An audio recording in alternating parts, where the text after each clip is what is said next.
It's more action for the postseason as Moonshiners Racing League and its OB Builders Cup Series makes its way to iRacing's virtual Talladega Superspeedway as part of our presentation of the Precision Production Network. Tonight, it's the GMD JANITORIAL LLC 300.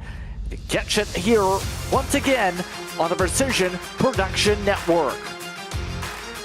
Good evening, everyone. I'm Justin Prince. Alongside me is Dawson Wise. DJ Lyon is producing for tonight's coverage as we get set for a busy time, an unpredictable night of super speedway racing on the docket here, Dawson, as we run for 300 miles here at Dega.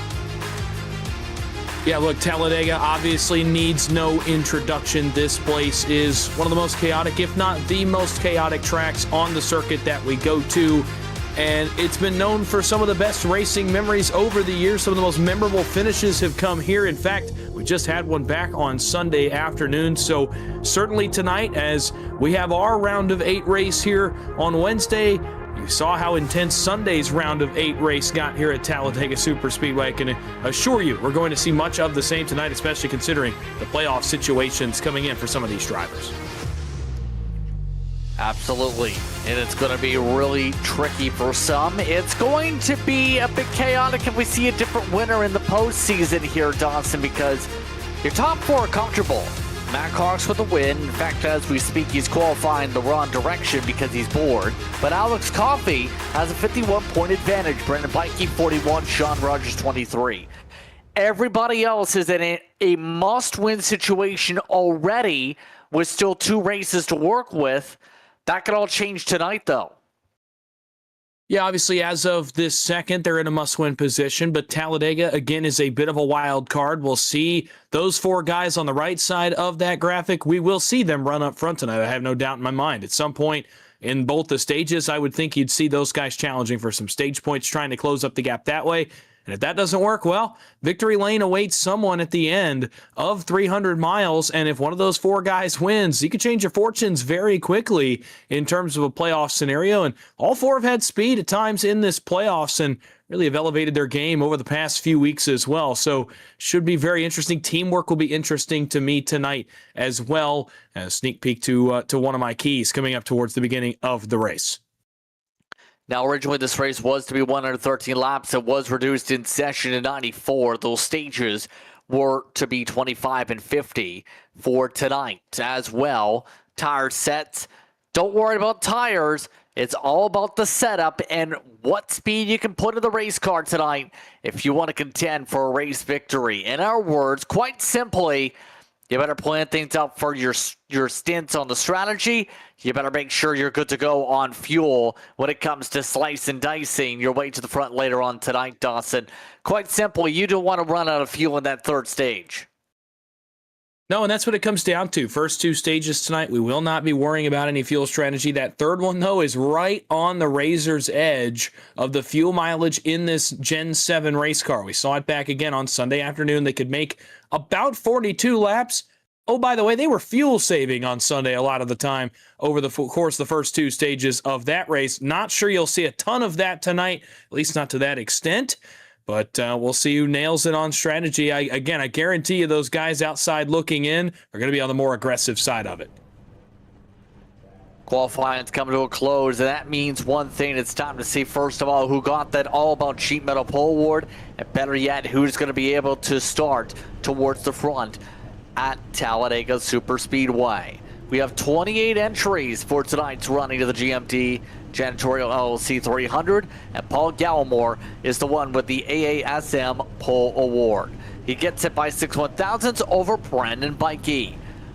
BMP 1-2 as a result. Chris Davis will start in 3rd, with Tim Wortman Jr.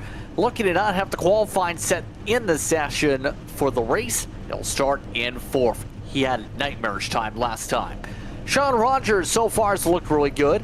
He'll start in 5th for tonight's Super Speedway race. Nicholas Atwood, he puts his BMP car in 6th, one of the highest running qualifying spots for him the entire 2025 season. Row number 4, Brandon Fetterplace. He's amongst those leading points. Matt Metler, he'll be driving from the 8th position in the 31 car.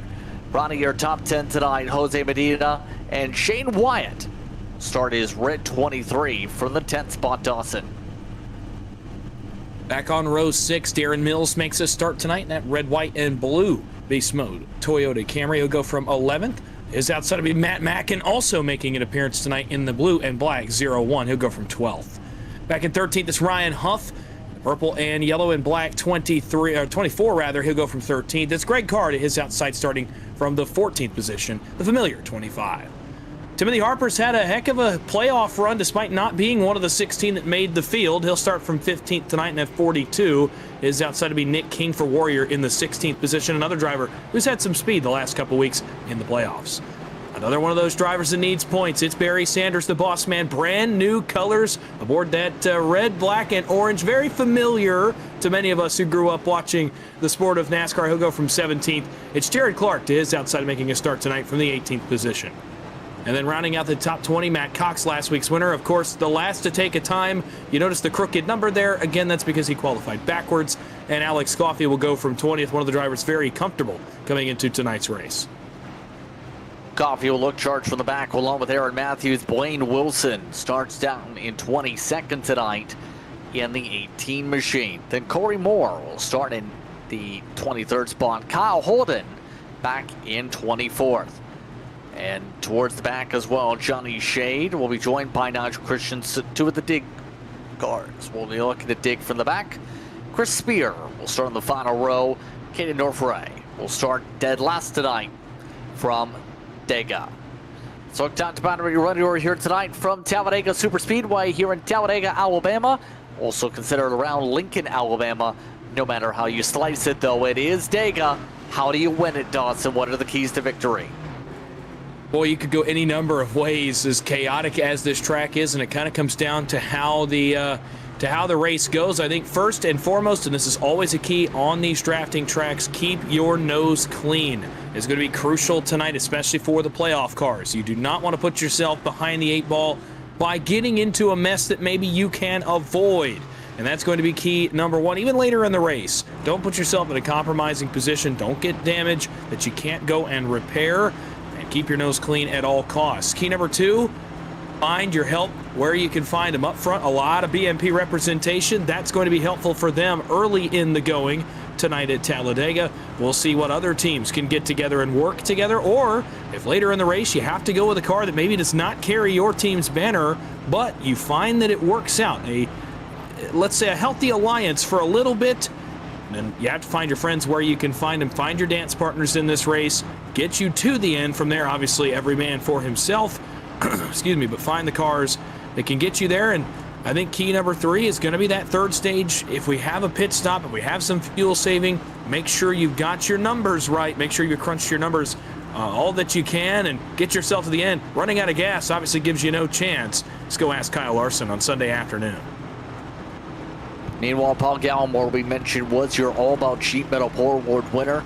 He set the pole time tonight in his BMP entry. That pole time is 53.352 here tonight. Paul Gallimore starting things off the right way. One of the drivers below the cut. In fact, minus 31 coming in. He'll have to hold for keeping track position with his BMP teammates surrounding him early on to help him get out of that hole by the time we get to Martinsville next week. Who do you think gets the job done tonight? Quite seriously, how do you think this will go? Who do you think gets the job done on a super speedway? Oh, it's so tough to say. Again, with all the guys that need points tonight, I think you'd look no further than the guys running up front. I think you look no further than BMP. And when it comes down to it, if you had to pick one, I know it's kind of a cheap answer, but it might be Paul Gallimore. And let me give my reasoning. His teammates in the playoffs, Brandon Bikey running in the 2nd spot, Sean Rogers back in the 5th spot, as of right now are pretty comfortable. And Gallimore being the last guy in the points, the cut line wouldn't move a lot with the gaps around those drivers. I would feel like if anybody, it would be Gallimore. I wouldn't put it past any of these BMP cars up front, though. I'm looking at car number 11. I know it's a cheap answer, a cop-out answer, but man, he needs it. He can very well get it done tonight. Happy with us, the Precision Production Network, for this evening's coverage of Moonshiners. Chris Spear rams the back of a car in front and goes on the apron. He tries to floor it back to the pack. The rest of the field takes the green from Dega.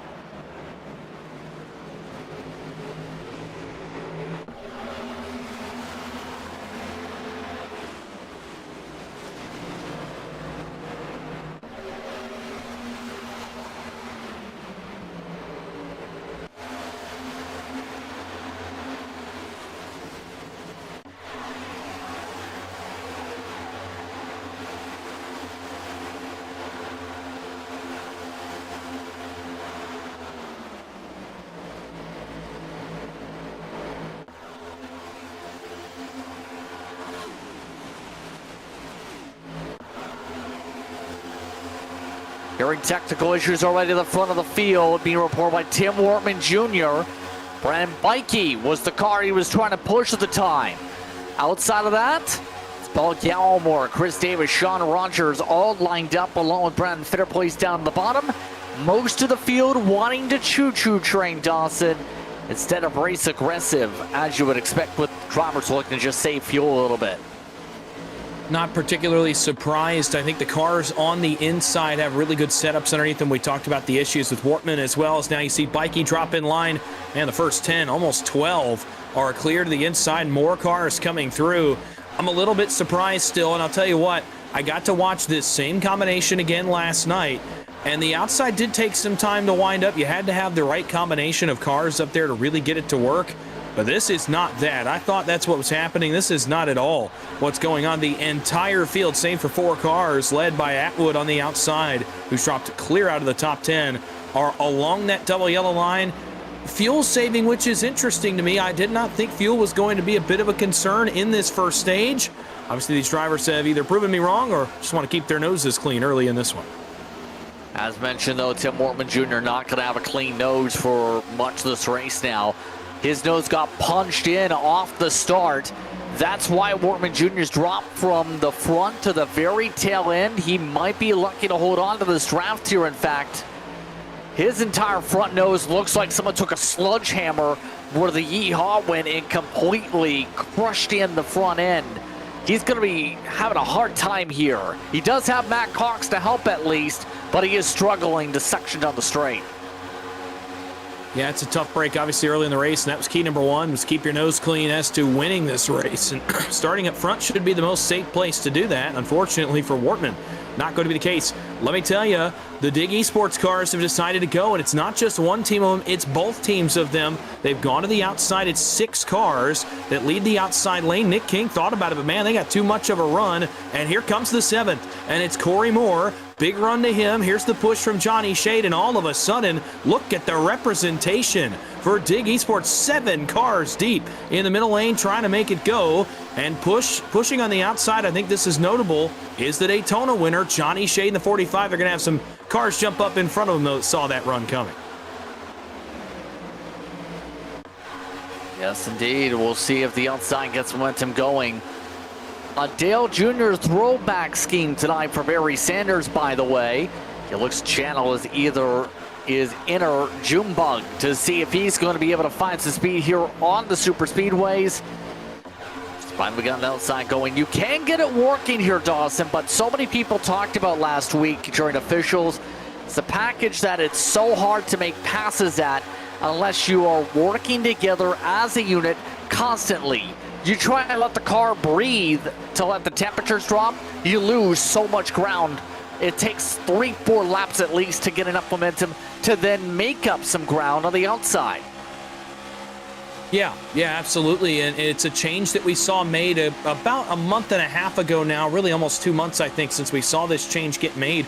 Before the change, you could go anywhere you wanted to. You could go 3 wide, you could go 4 wide, and as long as you had the right pusher, you could make a lot of moves happen with 2 or 3 or 4 cars. Now it more kind of resembles real-life Talladega racing, where 2 lines dominant. You have to have a line of cars to really get it going. You can get it going with a few, but you can't get all the way to the lead unless that bottom lane or the top lane, in which case, falls apart.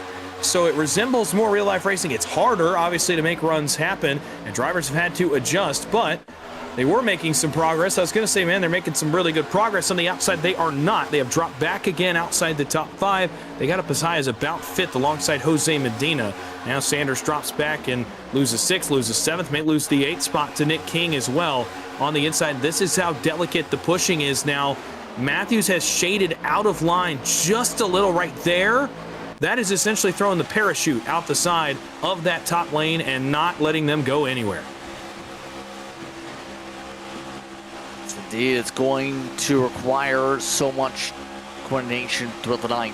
Too much, but that outside line's breaking up a little bit and getting new cars leading it. Ryan Huff just went up with Nick King, for example. Those two, Pirate Warrior Racing, take away some of the clean air from the 88 to work with right now. But all that being said, as we hustle around the racetrack, it's an opportunity to see people charge ahead so much who didn't get the good qualifying efforts. Chris Spears doing a really good charge so far. For example, up 10. You also have Johnny Shade up 10, Corey Moore up 10, Aaron Matthews up 10 at the very early going. Third line's trying to get going here all of a sudden. And mind you, the third line takes even more work to get going because the amount of side draft that you can pick up. Those are the dig cars trying that. Not particularly surprised, though, that that's the team that's trying it because they've got to get a couple of those cars in position. Obviously, Coffey is good. Corey Moore is not, though. They just did, man, almost a full switch up there. Coffey went down and now goes back up in front of the 19, and that really backfires. The only car to really get away with anything there was Blaine Wilson, who gained a few spots in that middle lane, and Matt Cox gained a few. He's going to try to work the outside. Christensen's going to go with him, and we're going to try 3 wide. The problem is when you get 3 wide, those cars up front that are not 3 wide continue to drive away, and that's what the front 4 have done, and now even the rows with, we talked about Huff, we talked about King, now Sanders, Matthews, Wilson, Kyle Holden through the middle. And all of a sudden, man, those dig cars go backwards. Cox tries to jump out again. It's just not working for them right now. Yeah, it's been the case throughout the entire weekend. That's the funny thing. Dega's known normally in real life for its 3-4 wide racing. It's not been the case this week with iRacing, with the way people drive. But Matt Cox testing out some lines. Did try the outside for a little bit here. And this is kind of the awkward situation. You still have 2 races left before you battle for the championship 4 and battle for a title at Phoenix. What do you do if you're Matt Cox? I mean, outside of trying to get wins, of course, but what do you do at a track like this where some of your teammates are hanging out in front and you don't have to worry? I mean, yeah, it's tough. Obviously, you want to continue to contend for wins, and I think even more importantly, you want to keep the momentum up. You don't want to get in the wrong mindset as a driver either and have a couple bad weeks here at Talladega and then Martinsville next week before we head to Phoenix. That's kind of the worst thing that can happen. Then you got to kind of rev yourself back up mentally to race for a championship. You want to keep that kind of steady even despite a win. So you want to be up front. But unfortunately tonight, starting towards the back, he's not able to do as much as, say for example, a couple weeks ago at Las Vegas, slides through the grass, last week Las Vegas slides through the grass, or has to drive back through the field. He really can't do that tonight, but he's going to want to. He's not going to ride around 25th. He's not going to be content finishing 25th. If not for the results on paper and the average finish and your points at the end of the season, more for your momentum and your mentality. Headed to Martinsville next week, and then obviously the big one at Phoenix in a couple weeks when he races for a title. So I think that's what we're going to see out of Matt Cox. Notably, here comes that third lane again and again. It's Dig eSports. They jump out the outside. Wilson leads it, and they had a little more success that time with getting up to about Aaron Matthews or Barry Sanders, and they drop right back off, and they're going to all jump back in line, and all of a sudden that line dissolves once again. They continue to try, though. I think that time they had more success because they side drafted just a little bit tighter to the middle lane and allowed them to kind of pull that line forward a little bit. They got to get lower to the doors, and right now I'm just not willing to get close enough, I think, to make a ton of headway. Yeah, and you have to keep in mind, you have to be able to side draft for this package if you want to make some ground and then pull back some of the errors alongside you. The tough thing is, the middle line can get sidetracked from the both sides in turn and lose so much ground.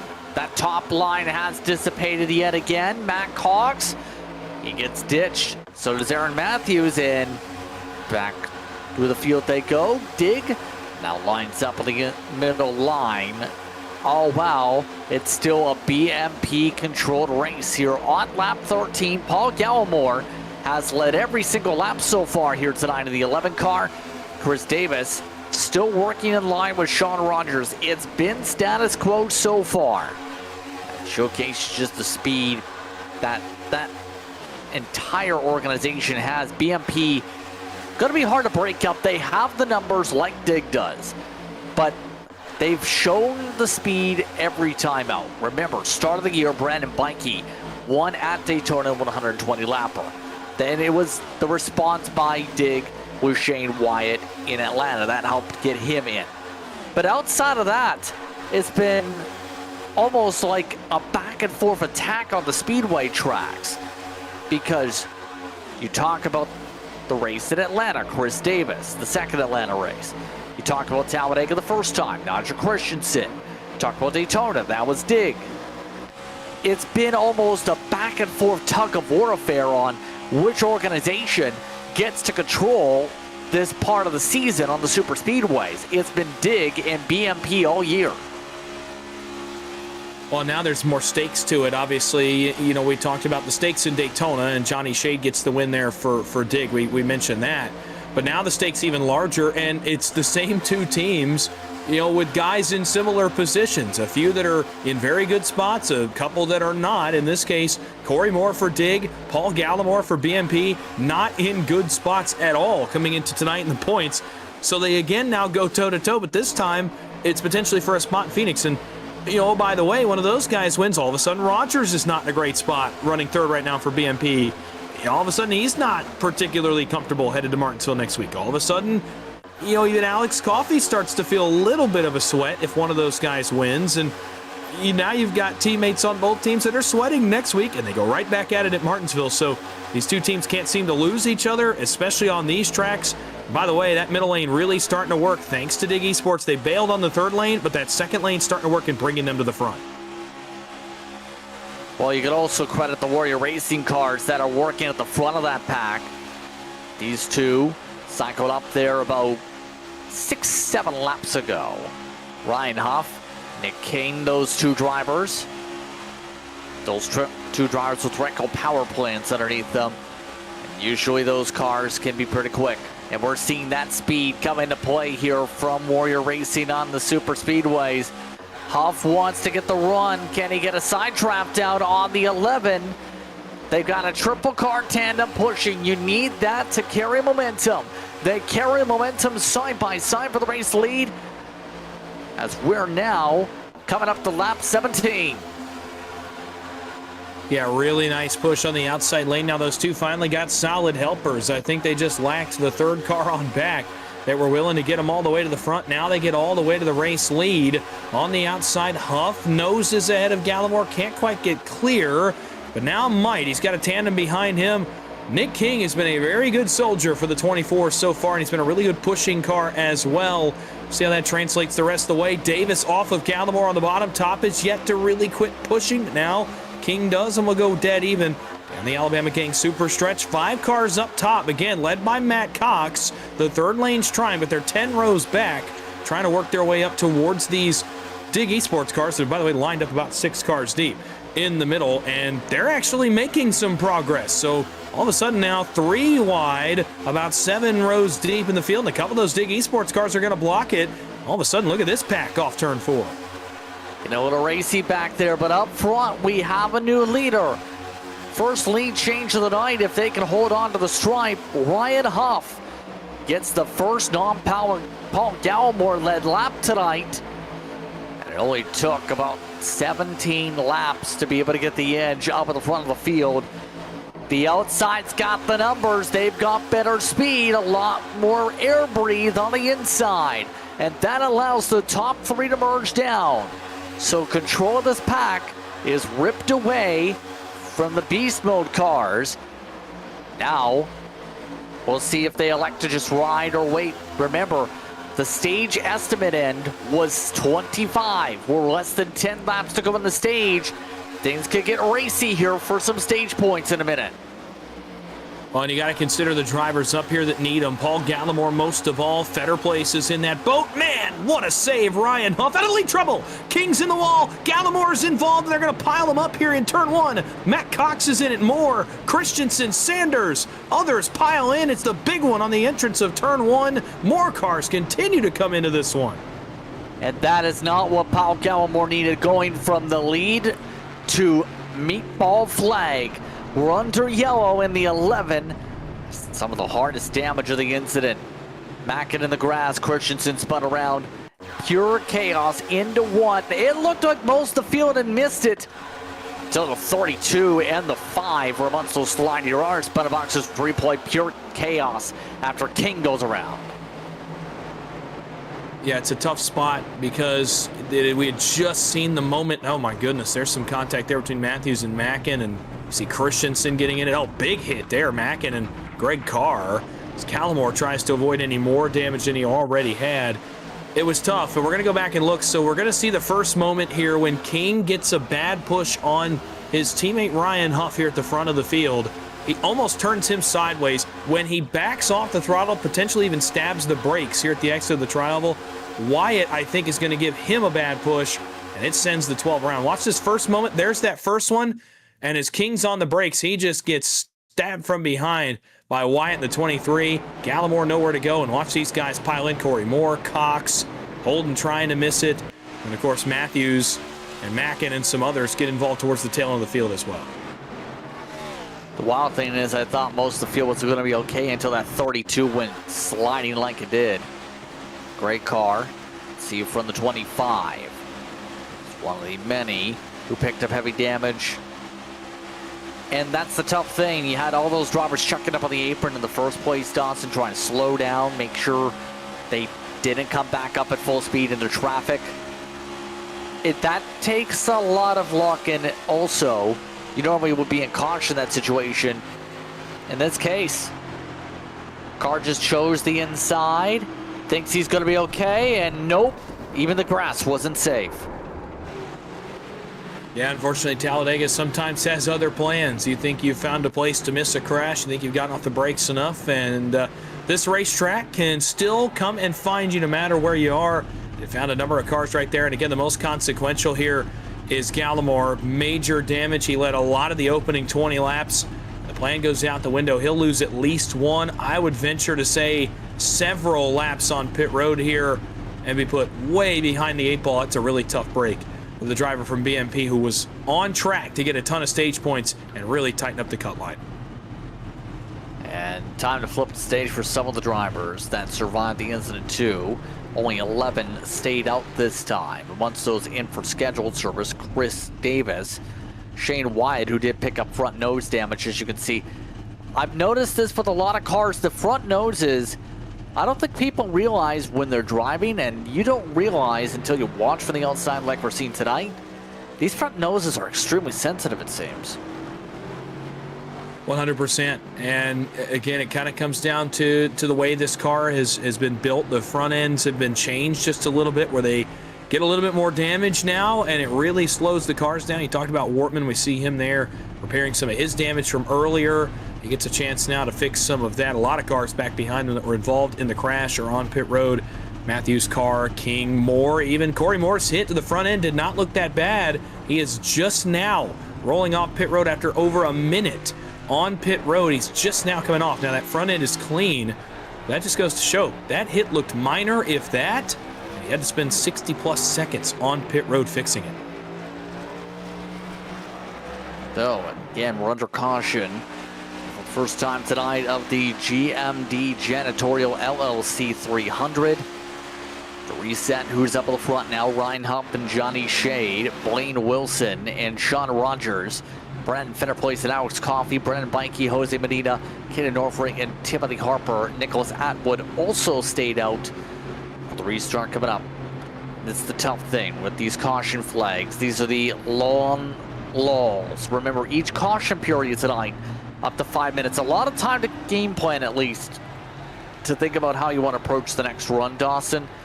But this next run, as long as we got the stage right, as long as the totals are correct for the past and should be here, we're looking at a shootout of about 3 laps here, maybe 4.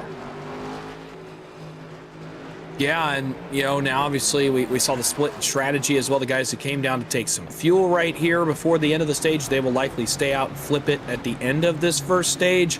But boy, this is going to get pretty wild again because of the players up here looking for points. Rogers could stand to gather some stage points out of the 4th position. We talked about Fetter Place. Brandon Bikey, a playoff car, starts 7th here. Not too far back, you got Barry Sanders just outside the stage points looking in. So you've got a number of cars towards the stage positions here that will be going for stage points.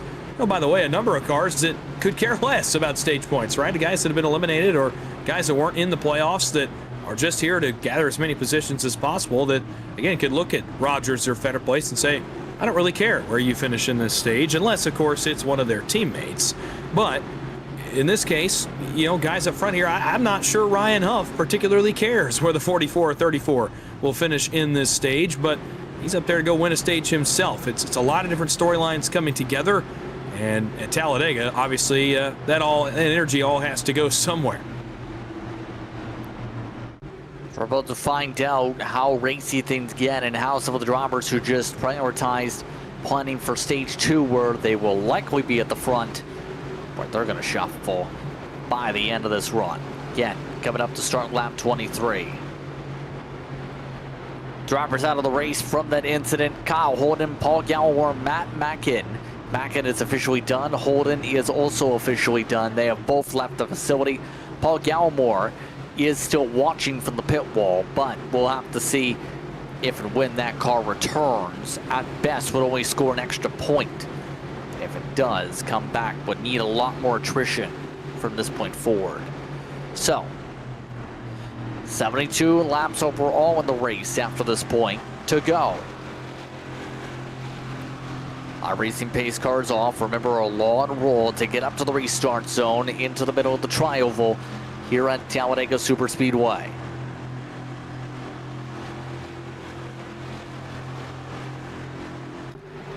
Huff looks to try and time up on the gas. It's an earlier launch. Green flag is out. We're underway once again. A couple laps to go in stage 1.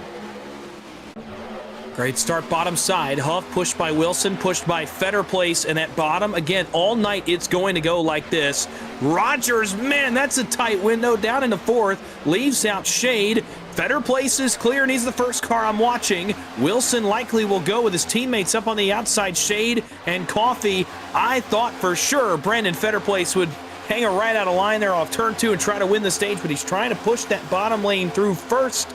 Out back, some cars trying to go 3 wide, and the outside just has not really gotten back to them. Shade, Coffee, Davis, and others, they can't get back together in that outside lane. Excuse me, that's Medina, not Davis. Davis 2 cars back of that.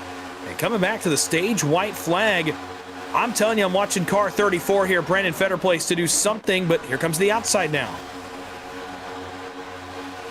The outside trying to charge with Johnny Shade leading it. See if there's anything they can do to be able to get to the point. Right now, Coffee doing well to try and help out that 45. 2 of the monster theme paint schemes.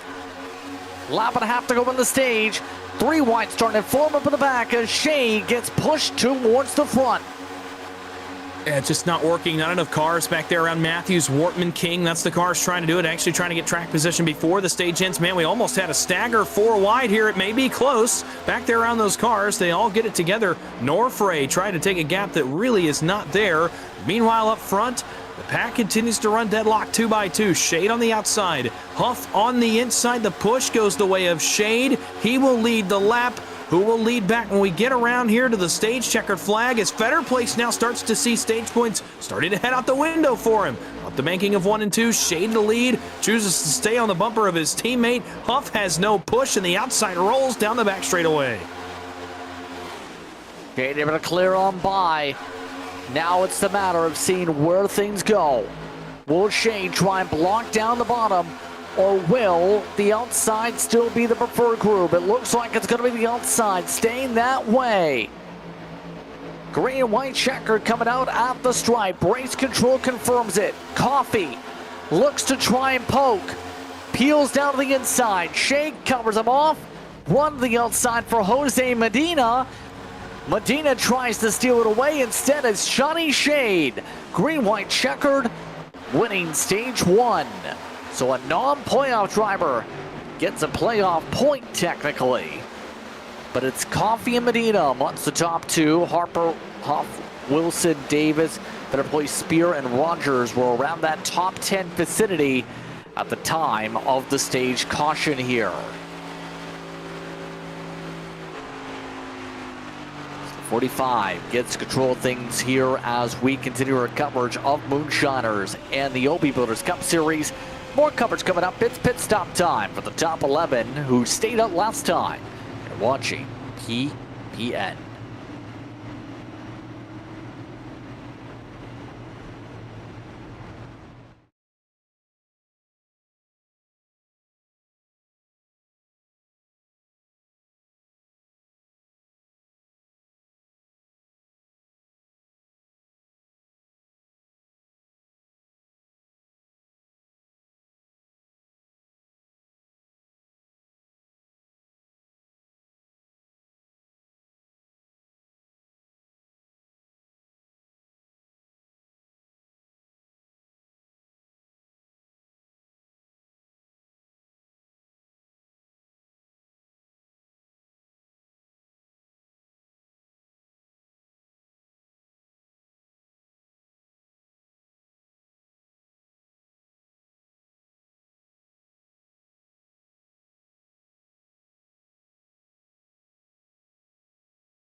Once again, back underway. Next time by for the GMD Janitorial LLC 300 here on the Precision Production Network. Justin Prince alongside Dawson Wise, DJ Line producing as we get set for a restart. The upcoming time by of note, great car is now down pit road for a lengthy amount of time, more than 2 minutes. Repairs this caution cycle That leaves 24 still running. Nigel Christensen with heavy damage is the last of those cars. But up front, with the flip of the stage, taken from the first caution, it'll be Shane White, Corey Moore, Aaron Matthews, Barry Sanders, Tim Wortman Jr., Jared Clark, Matt Cox, Darren Mills, Chris Davis, and then Johnny Shade. Part of the top 10. The top 8 ended up staying out on the last restart. So 9th, Davis was the first out pit road. Dawson, get to see some new players up in the front to see how they handle things. Yeah, and a pair of playoff cars in rough positions. Obviously, we saw the fate of Paul Gallimore a moment ago, as he continues to try to fix that car on pit road and at least salvage a little bit of something. But now, Corey Moore, Barry Sanders going to take their turns out front, try to capture some points, and maybe kind of string this cut line up just a little bit, make it a little bit tighter headed to stage 3. And keep themselves up front in this second stage. Moore's got a teammate right there in Wyatt. They will be on the front row. And Sanders will be the lead pusher in the outside lane. So going to be interesting to see what those two cars do. And obviously a lot of cars up here with not quite as much to race for, if you will. Still just chasing wins and chasing laps led. Wyatt, Matthews, Wortman, Mills, Clark. A lot of cars up here. Not exactly going for as much as Moore and Sanders are right now. Simrat Market restart zone time. We haven't mentioned them too much tonight yet, but here we go this time. It's going to be Wyatt in control. Green flag is out. Waited all the way to the green flag trigger in neither line. Able to get the advantage quite yet. Or though in his dig car, gets a huge jump going into 1, a lot faster than the gears. Barry Sanders helps him. Yeah, how about that for Corey Moore? And again, this is going to be really interesting to see how these guys play this. Obviously, a little bit shorter run here in this second stage than the opening stage. The caution laps, the end of the stage. And Moore really needs some points, but so too does the boss man on the outside. It's Barry Sanders that rockets to the lead in that Dale Jr. themed 81. Really cool sight to see that car out front. The inside rallies back here on the exit of the corner. For a moment, though, Barry Sanders was Pied Piper. We'll see if he can get back out front again, but now it's the teammates on the bottom. Moore pushed by Wyatt. Clark trying to push Sanders. A pair of guys below the cut line leading the field at Talladega's lap 30s on the board. Still have 21 more laps, should say, to work within the stage. A chance for different players to join up front. Sanders, one of the drivers who needs points, for example. Looking to see if he can become an upset winner. Try and really shake up who's having a chance for the championship. He's had good speed for parts of the campaign here. In particular, some of the road courses when it comes to Sanders. But only 5 top 5s and 12 top 10s for the boss man. Last time out of Vegas, remember that A1 machine. Ended up finishing 11th. He's been able to get some decent finishes, though, in some of the other tracks like Kansas. So he's had flashes of speed. It's just been about consistency to be able to get the points for the 81. Well, you need consistency in the round of 8. This is when the margins thin up the most until we get to Phoenix in 2 weeks. So you need to find at least a shred of consistency. And so far, I would say so far so good. For the 81, he's going to have Matt Cox jump on his nose in the 32. First time we've seen Matt Cox up this way in this race. Last week's winner has already punched a ticket to Phoenix and figures, why not go try to get me another one at Talladega? That would be his, I want to say, 4th or 5th win of the playoffs already. So trying to capture another one, and Aaron Matthews says, I can do that too. He's going to jump around the outside of Moore, and he'll try to take a turn out front. Cox with him, and here comes Sanders back to the front again. Those two those two guys below the cut line will go side by side as Matthews and Cox tandem away from the field. That outside able to push forward. Matt Cox all of a sudden up to second. Not afraid to see how far he can push here. I'm surprised they haven't moved down to the bottom here, Dawson. But I guess they prefer that preference of the speed you get on the outside a little bit. Try and move a bunch of cars up high side to clear the inside groove. Well, usually it's the car leading that lane that kind of dictates when that move is made. And Matt Cox got tired of waiting and said, I'm going to jump down.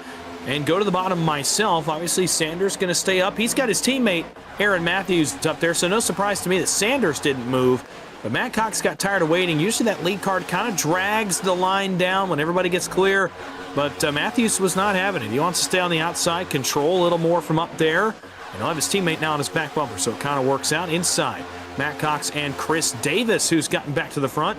And look behind the 81. Back to the front comes Johnny Shade, the Stage 1 winner. And he brings Fetter Place, Coffee, Medina, a couple of others back to the front with him as Moore and Wyatt have been buried. They're now 6th and 7th on the inside lane.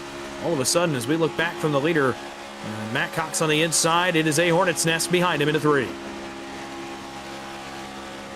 Also squabbling a little bit with the lines. Greg Carr shipping on the radio. He is already returned back to the track with a lot of damage. Don't have to worry about him with the main pack. The rest of the field, for now, just trying to position itself. Aaron Matthews has been a really solid driver tonight.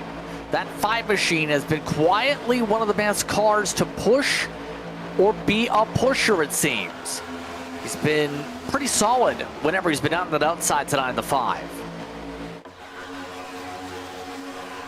Yeah, absolutely. And as that line starts to fade just a little bit, man, we're seeing this same trend as earlier in the race, is that outside line fades a little bit again, and now they surge back to the front. That's how minute it can be, the difference in the push that you give. If you're 3 inches off of where you were pushing before, it can have a completely different result, and your line could go backwards. He got back, Sanders did rather, he got back on where he was pushing before, surged that line right back up front. So an interesting trend. You got to be basically perfect with your pushes. That's the move, I think, that kind of kills these lines, is when you see a guy bobble just a little bit to the right. Again, it throws the parachute out. It happened earlier with Matthews, now happening with Sanders. When he gets out to the right, it just kind of stalls that energy and moves that line backwards. That's what we're seeing again here off it too, is Corey Moore works back to the inside. All of a sudden he says, well, I was buried a second ago, and now I'm back through to the 4th position just by that outside line struggling just a little. Just having a hard time getting up the full ground once again. That's been the normal case all throughout the race, it seems, here tonight. By the way, for those curious, Nick King did lose the draft from this pack a little while ago. He, Mettler, and Christensen, but the only cars left to drift, for those who want to keep track on where the numbers are in the pack, 21 are holding on to it. We'll say this, with the open setups, it's a bit harder to lose the back when it comes to these cars here. It seems like the back end of the pack hasn't had too many major checkups where you lose enough momentum, Johnson. If it was a fixed setup race, it'd be a lot more harder for some of these drivers to latch on and stay on if they didn't have a car behind like tonight. Yeah, absolutely. And there's several things you can do kind of in the setup department to change that. I think the main one that we're seeing some guys do tonight is you can change the front tape amount. You can just change some things towards the front of the car that just make it easier to keep that draft. Tape is the big one, though, where you can capture runs easier. It obviously makes it a little bit easier to suck to the back of the next car. But the trade-off for that is your car gets a little bit hot quicker than it would if you took on a little bit less tape. So it's a trade-off. Obviously, having a fast car, you're going to be able to keep the draft better than if your car is not very fast. A lot of these teams have dialed in their setups pretty clearly for this week. So that's pretty apparent at this point in the race. And guys aren't losing the draft because of it. Kind of interesting to me, no one has. That's a little bit odd, but you know, to their point, to their success, to their setup builders, obviously some good work done this week. Outside faded just a little bit, and the phenomenon happened again, and I'll point it out this time with the 45 of Johnny Shade. He leaned to his right and started to bobble out of line and actually got way out there, almost a full car, and it slowed that outside line down. Now that he's back in line and they're all pushing kind of a shade to the left, that line is moving forward again. So something to watch later in the race is who is able to kind of keep that pinpoint angle of where you have to push to keep the line moving. Right now, Sanders has got it teed up because here comes Matthews with a huge head of steam. He'll go all the way to the lead here off 2. They're just trying to line it up bumper to bumper. This car doesn't have tape, by the way, just to correct you there a little bit, Dawson. I know you're thinking maybe about, say, the Xfinity or the O'Reilly's car. It will be called next year. But with this car, you still have to worry about the temperatures, absolutely, because when you're pushing, you're basically sealing the entire front end off like you're 100% tape. So it's such a balancing act in terms of when to push, when not to push. Now, speaking of push, Aaron Matthews pushed to the lead fully. Not able to clear on by Matt Cox, too close to try and get the two aero cars down. They'll keep it up topside for now, as it's time for Sanders to let the car breathe. Yeah, it's harkening back to the days of old in the Cup car in terms of the tape on the front end. But now, regardless, obviously, you talked about sealing the front of that car off when you're pushing like Sanders was. And obviously, it hurts the temperatures. You saw Sanders let it breathe. But, man, doing a really good job now. He's not bobbling to his right as much, and that's keeping these two aero cars out front of the field, although he does right here, but that's not as much. Oh, my goodness, Johnny Shade, that was a heck of a move. To the middle on Sanders goes the 45 of Shade and jumps down, and actually now Coffey's going to go with him, and the aero cars are hung out on the outside against the safer barrier. The dig cars got to the left rear quarter panels and got all the way to the middle, and they've got team cars with them. Blaine Wilson comes through. The cavalry's coming, though, and all of a sudden it's 6 rows of 3 wide racing. I wasn't sure if we'd see this tonight, and they found a way to do it here on lap 40. Here we go, a little bit of raciness as the dig cars near contact. Sanders trying to pull back the middle line. Wilson and Coffey able to get away a bit from the side trap. Spear able to get the push. Just a little bit dicey there for some people's comfort.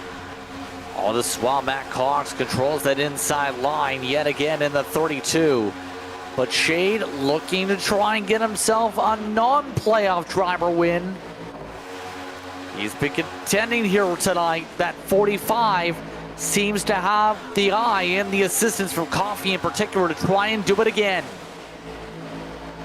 Well, and obviously Coffey's benefiting off of it too. Got second in stage 1, gained a ton of points, and put himself nearly 60 points above the cut line coming into this second stage. So Coffey benefits from Shade winning as well. It's not a playoff car. It's not going to affect his life this week or next week at all in terms of his season.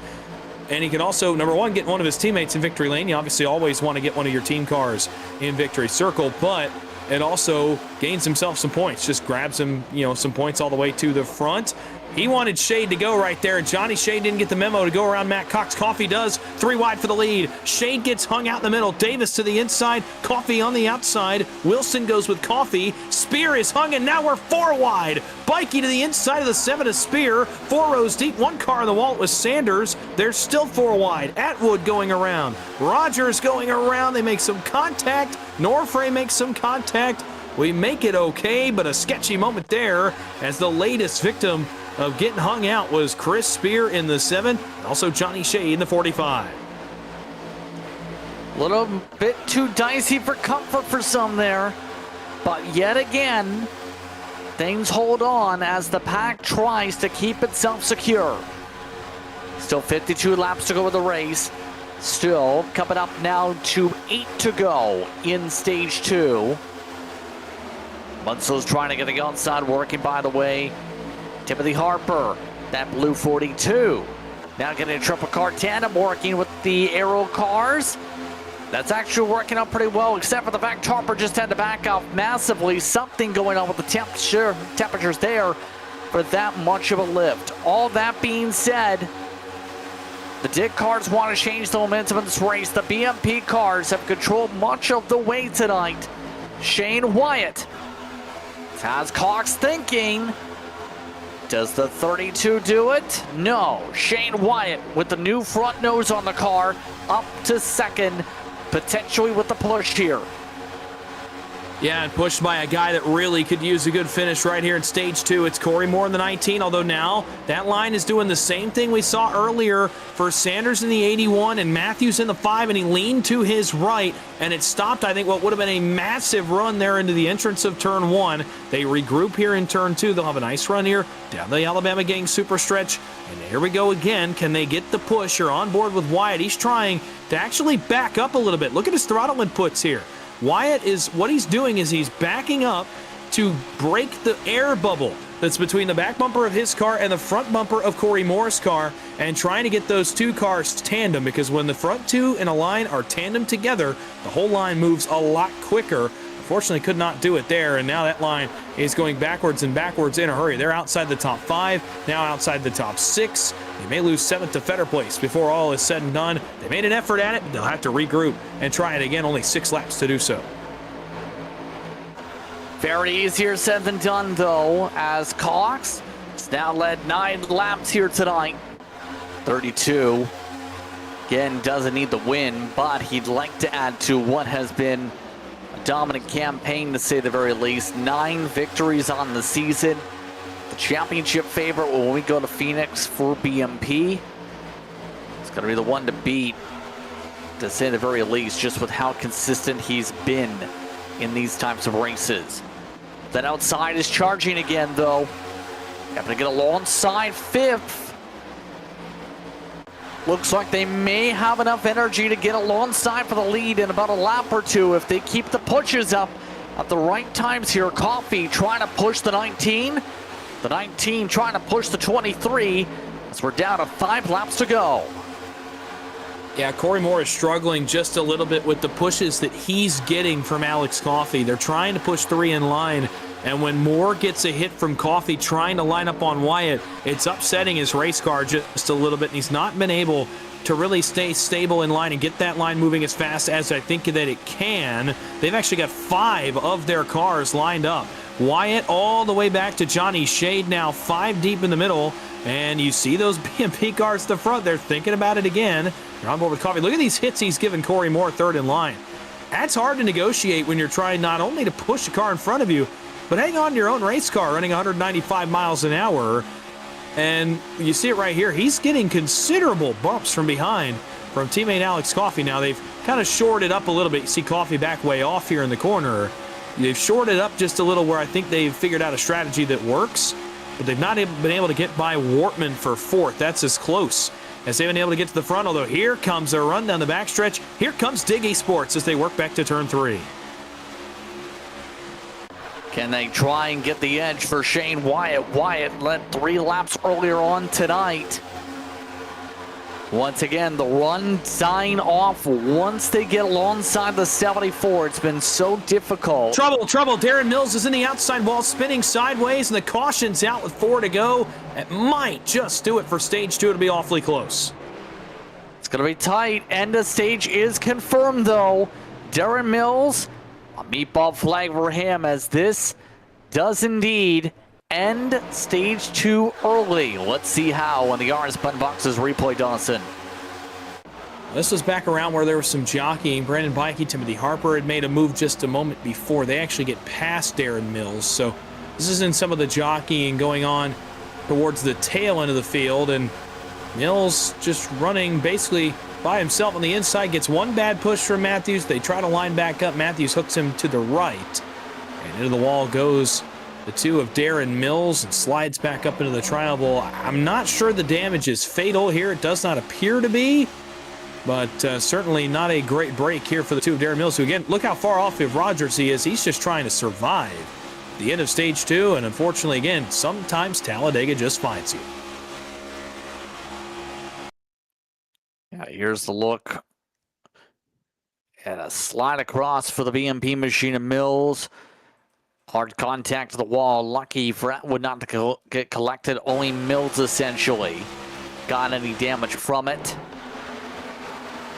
And again, field going to be racked up and stacked up, as this is going to get interesting here. How this now goes for stage 3. It was Cox, Wyatt, Davis, Moore, Medina, Coffey, Wortman Jr., Wilson, Shade, and Huff.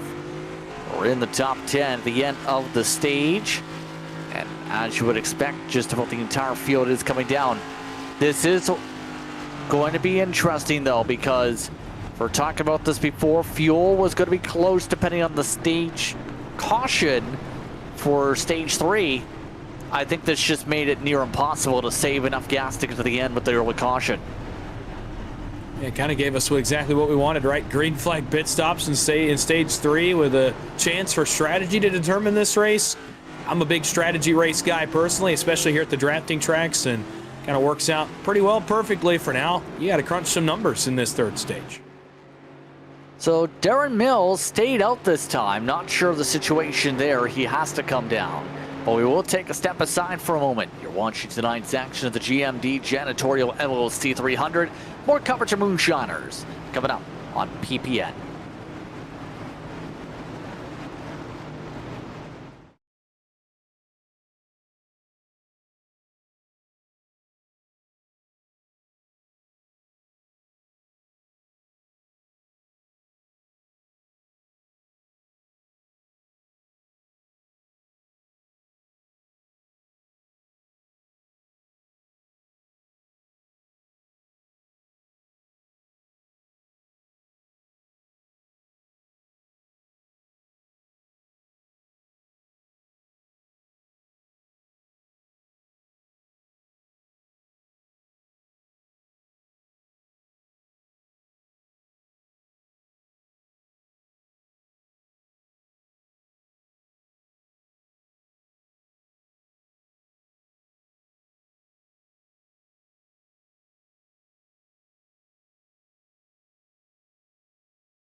Welcome back, everyone, to tonight's coverage here on the Precision Performance Network.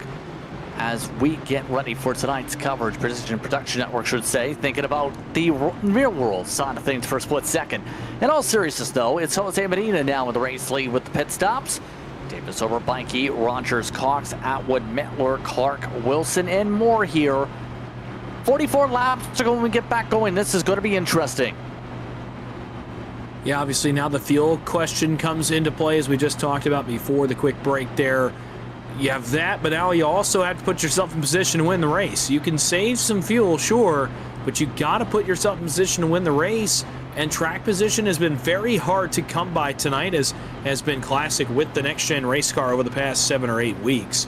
But even besides that, it's just been hard to get a line moving and get all the way to the front of the field. It takes a lot of work and a lot of laps. So you got to plan not only, number one, are you going to have to make a pit stop? If so, when? And if you do have to make a pit stop, how much gas do you put in? You also have to plan out your move to get to the front, put yourself in position to be sitting in victory lane, especially if you're one of those 4 guys below the cut line. What do you do here to put yourself in position to really shake the field up headed into the Paperclip Martinsville next week? Medina would just love to get a win up front. So would Chris Davis. Guys behind them a little more to race for. Pikey, Rogers, Cox, etc. Look at the amount of guys that topped off, too. Look at that line on the inside. Let's find out how this is about to go here. 44 laps to go. Going to be outside the range, likely to save the gas from this point forward. Simrat market restart zone. Medina hits the gas. Green flags out. We're back on the way. And already the 48 getting the pole. Too big of a pull, electing to go to the outside here, just as the majority of the field goes straight to the inside as Medina covers it back off. And we very well may see this be how Stage 3 works for at least the first, I would say, 20-25 laps, as guys work to save what's in their gas tanks. We saw a lot of guys come down and top off towards the end of that caution period with 1 lap to go before green flag racing. And all but 2 cars down the inside. Clark is one of the ones on the outside still. Harper went all the way to the tail end of the field, and he's now filed in. Only 1 car on the outside, and kind of get ready for some of this racing, at least for a little bit, as guys try to maintain what they have in those fuel tanks. But right now, the 48 going to be the perfect fuel saving measure. Plenty of these drivers, we did have a couple at the mid to backpack top off, like Shade, like Aaron Matthews, for example. Timothy Harper amongst those. Coffee also topped off, some of the notables back there. So a lot of people are feeling pretty nervous about this fuel, and that's why no one's willing to move for the bottom. Fuel save time. Surprised we aren't seeing the pack slow down a lot more than we are. 197 down the straightaways, some of them. Now they drop it off to 190 in the corners. I'm a little surprised the pace is as high as it is, too, especially up here at the front, because these guys up here, the BMP cars, can dictate the pace of the race. They run pretty much 1 through 6 up here. You can basically dictate the entire pace of this race and save a little gas for yourselves as well. Excuse me, 2 through 6 rather. But they can dictate how much fuel they save, because the guys behind them are saving. I mean, you see guys like Blaine Wilson, there's a big gap there. Mettler, there's a big gap. Rogers even is now starting to do it. Corey Moore. Further back, the Dig cars are all saving. So everybody behind them is leaving big gaps. The BMP cars up front are not. They are still 4, 5, 6 deep pushing the pace forward rather than backing it down. I'm not sure what they see on their numbers, but everybody else does not. But regardless, I mean, they continue to keep full race paces. Everybody else behind them. Look at the gap. Look at the gaps up front there. You see, looking out the front of Timothy Harper, some monster gaps forming here in the back as guys try to save just a little bit. Some people try and gain a ton of track position here. That's why you're seeing some of the people streak up on the high side. That aero platform being really tested how far it goes real quickly. Some gaggles already 4 or 5 car lengths deep. And at this point, do you want to be at the back or the front of this situation? Because some people obviously prefer to be up front. In fact, Jose Medina got turned out of the lead and into the outside wall. You're going to see him go by him here. He got turned off the exit of turn 2 by Chris Davis and got sideways and shuffled the pack all kinds of ways in that 48 as he comes down. He's got a meatball flag, big damage. You're going to see it here. Davis got into him off turn 2. In fact, as we were talking about that, I was starting to crunch some numbers. I actually almost missed this. Bad push, big hit. And Medina not happy on the radio. That was an offset push too. Hit where the number was center instead of where the Marlboro was on the bumper. And that's why Medina goes for the race lead to the junkyard, likely. Going to enter pit road as one of 4 cars, already 4 cars prior, should say, out. I was about to say, some of the drivers in this field at risk of losing the draft to this rate with the way they're fuel saving, a lot of heavy lifting in the corners, and that's where some of these drivers are trying to take advantage. Well, I'll tell you this much, and it almost goes into my opinion of why the BMP cars up front are trying to run a faster pace. They did not pit a second time for the most part. They did not come top off their gas tanks. They stayed out to maintain track position and have a lap plus less of gas than the guys behind them trying to save to make it potentially to the end. So the theory would be that BMP up front would push the pace, cause some guys to lose the draft, and make everyone make a pit stop. If you want to stay with the lead pack, you're going to have to be on the same strategy as them, where they will have to make a pit stop. Their numbers obviously are not as good as some of the guys behind them. They're going to force everybody to come down with them and get on their strategy if they want to be anywhere close to winning this race. It's smart for the BMP cars. Obviously a little bit frustrating if you're anyone behind these guys up front. That appears to me why they're pushing the pace this much, and why the aggressive pushing was to the point that they turned Jose Medina out of line. So, things stand. We'll say things. Somehow Jared Clark tried to save fuel so much they lost the draft. So the 21 has managed to lose the back end. They had no damage, by the way. He just ended up losing the back of the draft, quite simply enough. Just lost touch, and Jared Clark is now on an island. Yeah, it's a tough break. Obviously, the shuffling and the fuel saving kind of didn't really help that either. He was the only car on the outside at the time where the run kind of got started. And oh my, how about this for some strategy? The BMP cars say, not only can we not make it, we're going to short pit on lap 57, and this is what I haven't seen in a while. It's going to be interesting to see if this works. They pit at the open of the window rather than waiting till the end, and they're all on pit road on lap 58. Well, that helps Clark. He just came in to join them. But this kind of really makes things interesting. They're going to be amongst those able to take the short fuel now, 6.2 seconds on average for the drivers. This is a play that you would have seen back in the day from someone like Legacy or something like that. Quite simply, this play is, if it stays green, it could go one of two ways. They're in the lead by a couple seconds, or they're back a couple seconds from the main pack. It's going to depend on how fast BMP as a unit is compared to that main pack. Well, they've got good cars, but a couple things going against them here, and I wondered how this would work out. Number one is how they would come off pit road and how they would exit. They are separated. They're fractured here off pit road, and that does not help. They did not come out together, so they're going to kind of have to work their way back together. And it's going to take a few laps to gather that speed back. The second thing I wondered was how quickly this lead group now, the group that's inherited the lead rather, led by, of course, the big eSports cars, how quickly they would get everyone to fall in line and push the pace.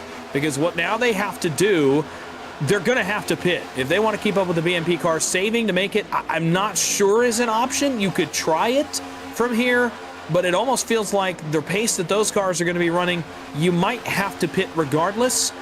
Although right now in the Delta, BMP continues to lose time with these guys back up front, not really going very hard. Man, this may backfire in a big way for BMP. These guys now, with those BMP cars not pushing the pace, these guys are free to save some fuel and potentially all make it to the end, so maybe scrap that entire point. I mean, there was one time, I can't remember if it was NISRA Open, that's why I think a legacy move. Boyd Hogan made that same exact call that BMP just did in a race, and it was against, I think it was Nexus or one of the larger teams at the time. And in the end, the pack difference was that 2 seconds, and that rival team was like, nice try, guys, as they ended up sweeping the top 7 or 8 spots. So that can go a lot of ways, but it all depends on raw speed. And right now the answer is back of the field with the big Giggles is gaining time. Front of the field, not so much. These drivers are running 50.5s here. The lead cars for the BMP pack are running 50.5s. That's, if anything, going to be a net neutral if it stays green, unless they start to really pick up the tempo. Again, there's a couple ways this is now going to pan out. You see up front a couple cars. The Aero cars are actually going to run up to the front here and take the lead. Sanders and Matthews, they see this pack.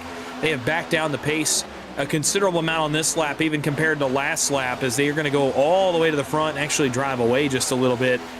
It's going to come down to how there's two ways this race now can go. I think what these guys are now going to try to do is save and make it all the way 33 laps to the end of the race, not have to pit again. Remember, they all topped off with 1 to go until green on the last caution flag to end stage 2. They all came to top off, so now they're the closest of anybody on fuel. So they're either going to save and make it, and this move is going to look really good because that group with the BMP cars just is not going to be able to make up 35 seconds, I don't think. It'll be very close, so we'll have to wait and see. Or they'll have to pit, and this will be a monster gap by the time they come down pit road. For these Dig Esports cars, there's some cars scattered behind them. Wortman, Fetter Place, King, and Huff the Warrior cars, Carr, Spear. So there's a lot of cars in this pack that I think are trying to make it. I'm not sure what Barry Sanders and Aaron Matthews see here because they've driven away from the pack. The problem is with 2 cars, they're not going to be able to match BMP's speed. But do they realize now that they can't make it? What's their number like? You know, if they kind of made the same assumption that BMP did and said, well, we're just going to go full out and pit because we don't want to lose that much time. And look at how far they've driven away from the pack already.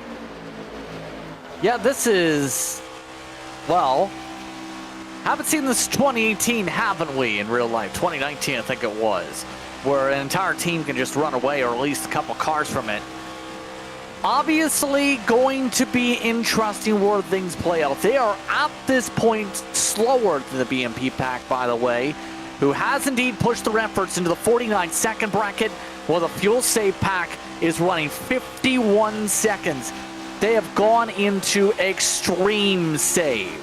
By the way, everyone's still on the racetrack. So Chris Davis is the current leader, by the way, of that air pack. Non-playoff driver as they turn.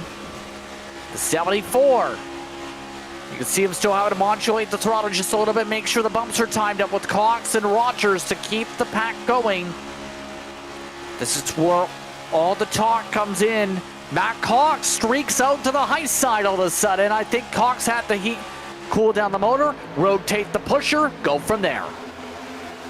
Yeah, but they're still going to make up time. This is kind of where you can afford to make this switch. If everybody's going full out, you can't really do this. But with the pack running fuel save times, they can afford to jump out and kind of rotate and get a new pusher in there and continue this run forward.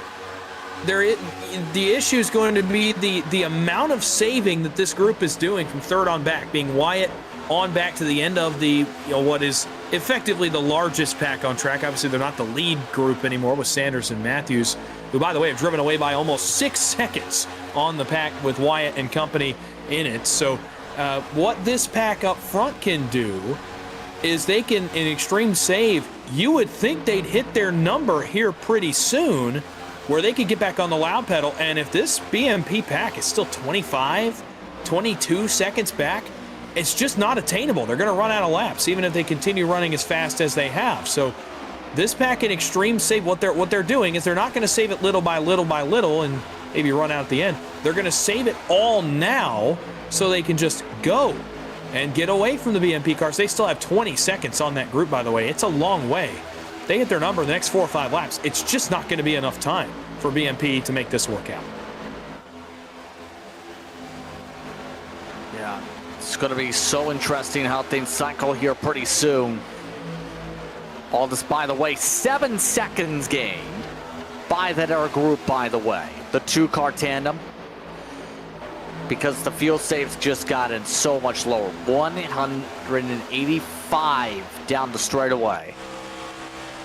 Wyatt and Northray trying to really roll. They are running qualifying speed.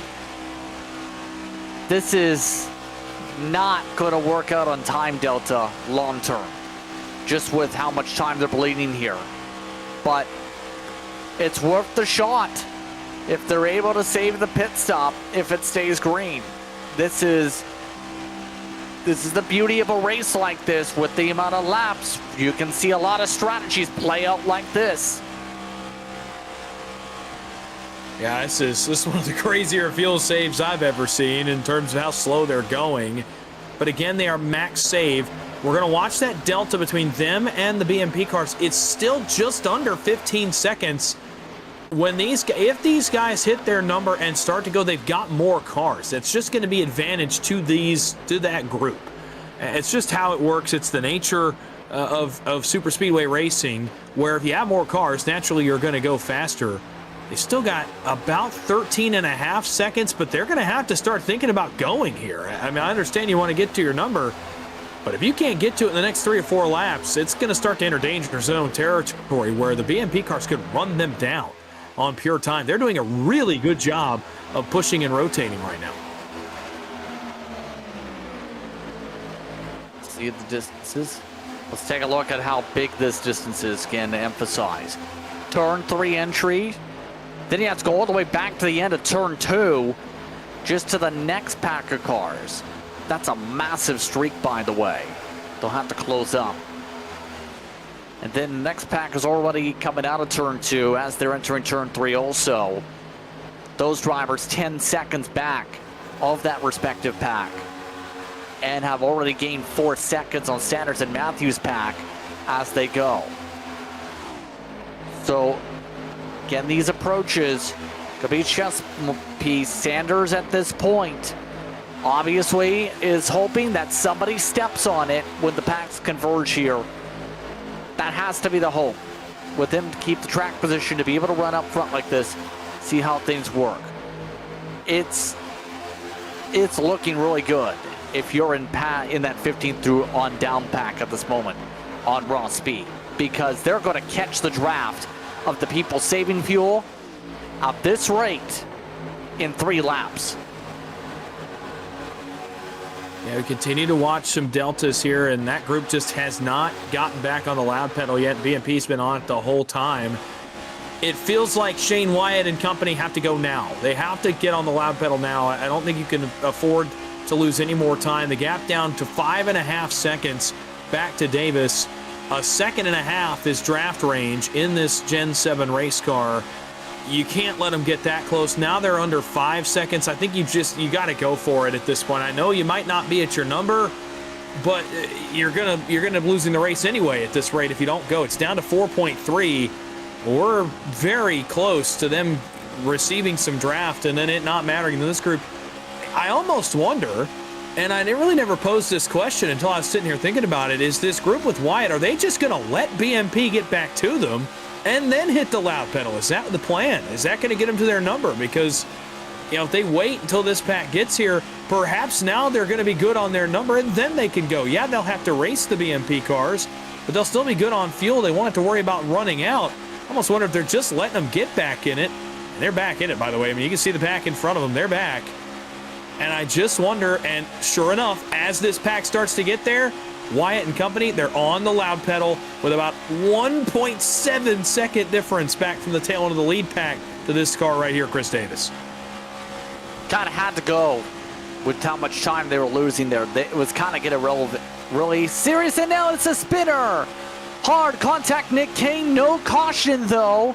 We stay green. Nick King trying to get in a hole in front of Timothy Harper. And we do not get the yellow flag. That would have changed everything. With 23 to go this time, let's take a look. This was kind of where we talked about these groups had to start going. And as they come off turn 2, does King try to just slot in line? And boy, he just was not clear. Comes across Harper and tank slaps the inside wall. Pretty considerable hit, so his race now in a struggle. That's a tough break for a guy who run pretty well tonight, Nick King, and led laps at one point. Now that is a big shift there for the pack a little bit. Nick King has had a bit of a rough night, to say the least. But speaking of shifts, it's time for the packs to converge. Just as the R pack starts to pick it up, Davis gets the hard push from Rogers. Brandon Fetterplay steps out of line. Now, that's going to be the Section Cup car. How does the BMP pack handle this? They can push harder. They go to the middle. No surprise, they're going to just go for it here with this group. Not in save mode anymore, so they're going to have to work for it. But obviously, they've gotten back now. They're all good on fuel. So, and, you know, now they're just going to try to work to the front of the field and hope that that group, you know, up front with Wyatt and company runs out. But, man, they were max save for the better part of, what, 12, 14, 15 laps. They went max save there. They got to be close, if not on their number. Dig comes up to block. They meet again in turn 3 to BMP and Dig. Well-executed block there by the Dig cars is going to cut off the advance of the 74 and his teammates behind him. If anything, it becomes a question, what's the fuel number like going to be for everybody else here? Because this is now going to push the intensity level for everybody up. Now it becomes an interesting mark to see if this is going to force that other pack of drivers to burn their own fuel out here, with them increasing the pace now by 3 seconds just now. Yes, this is so interesting, man. This is panning out to be a crazy one. Obviously, so we look up here at Sanders and Matthews. I think they're in the camp of hoping there's a caution. I don't think they have any chance of making it. They did not save enough, I don't think. I mean, maybe early in the run, there's a possibility, but I don't see a world. And here they come, 21 to go. Here come the Aero cars to pit. It's tough. They waited to try to get a caution. It did not come. Now they'll have to have one if they're going to get Barry Sanders back in position to win and get into Phoenix. That's going to hand the lead over to Shane Wyatt. And now the question becomes, to the second pack save enough gas to meet up with BMP? It's all Dig up front right now, controlling all the first 2-3 lanes.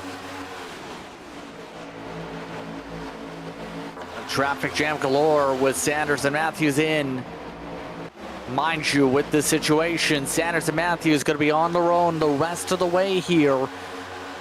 The way this pack is shaping up. And we have a blown motor. It's Corey Moore. He pops the motor. It's a playoff driver pushing too hard.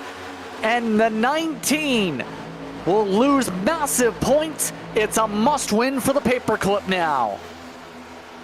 Man, now must win for two drivers at the paperclip, as Gallimore had problems earlier. Now Barry Sanders is behind the 8 ball as well, outside the top 15. Goes the 81 up front. The racing starting to get intense. 19 laps to go. It's Dig on the inside. It's BMP on the outside, and they're coming together. Oh, they're coming together in a big way. Wilson and Davis go door to door. They're still door slamming up the banking. It holds up the BMP cars. Alex Coffey says thank you very much and goes all the way to the lead. Can't imagine those cars on the outside are too happy. Coffey throws the block, and the two teams we talked about earlier in the race going at it for the win with 19 to go. How about the pole?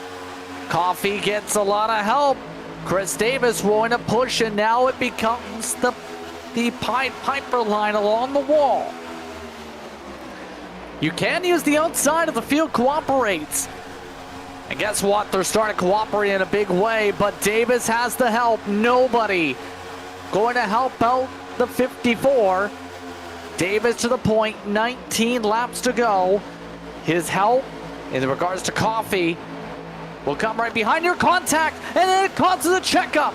Wilson slides, he saves it, gets hit from behind. Mettler slides around. Mettler's nearly spun it around. Wilson's in the grass. No caution. We stay green as the 18 and 31 are in trouble. Now the yellow flag waves with fender plates having issues. All four cars below the cut line now have had issues, and now Blaine Wilson's involved in this. It's going to be contact from his teammate from behind in the form of Shane Wyatt, the 23, as this BMP and Dig battle continued all the way down towards turn 1. And there's a bad push right there. It kind of gets Wilson a little bit upset, and then as the checkup starts in front of him, he gets in the back of Coffey.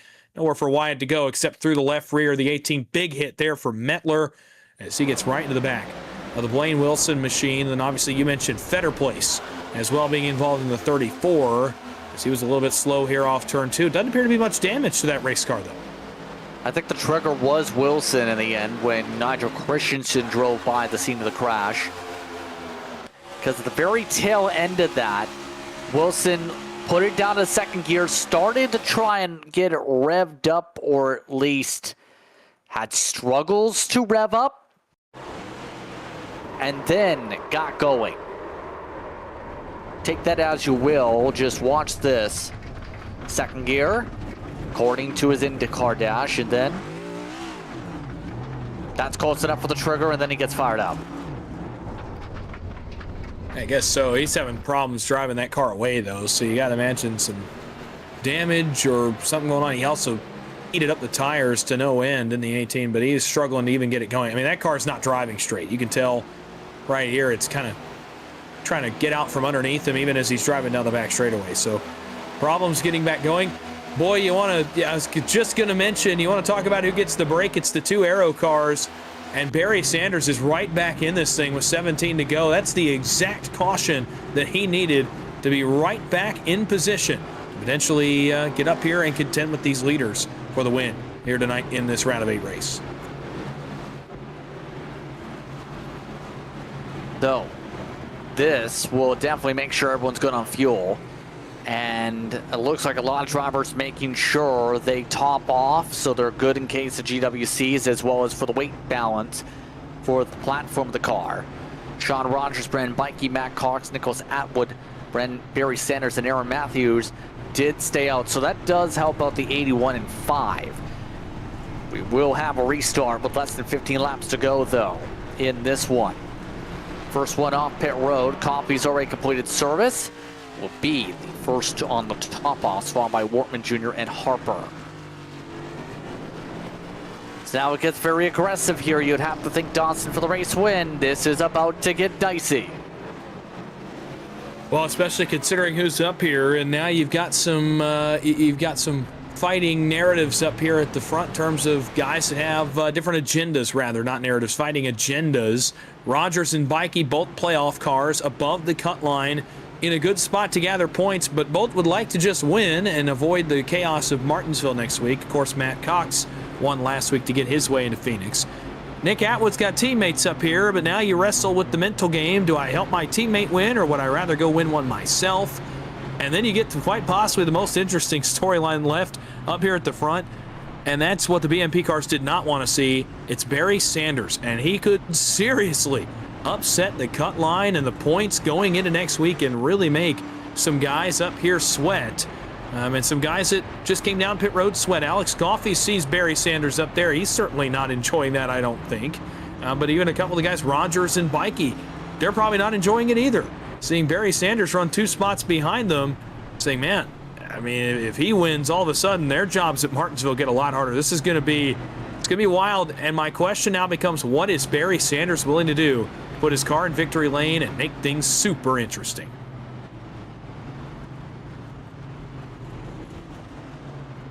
As Corey Moore said, there is such a thing as being too locked in. That's what he said just now. In response to him blowing the motor there. He's now one of several down on pit road. Caden Orfrey also recently had to pull down pit road and has stayed down the pit lane for somewhere on a time with issues. So we get ready to come up to lap 80 here. Sean Rogers in control of the field this time through. So it becomes a question, how do you play this? How do you defend, for example, if you're amongst those in the front, keep the track position? Mind you, that's a team 1, 2, 3, 4 that gets to control things for the restart. Well, obviously you're going to have some haymakers thrown from behind you here. Obviously the best sight for Rogers and Bikey is teammates on both rows, but Barry Sanders won't go quietly. I don't think Alex Coffey will either. We mentioned Tim Wortman's struggles last week, really over the last few weeks for the 83. I got to imagine he'll take a shot at this one as well. Brandon Fetterplace, by the way, he isn't too far out of this either. He's in 10th. Another driver below the cut line that's had a couple issues tonight, and he's back in position to make some noise. So up front, the question always becomes, how much are you willing to do? You got to be willing to throw blocks. I know it's uncomfortable for some guys to be wanting to block and throw their car in a compromising position, but in a race like this, with the storylines we have, you're going to have to at some point. It's just a matter of how far you're willing to go. Are you willing to make some really daring blocks in the late stages to get the job done? So here we go.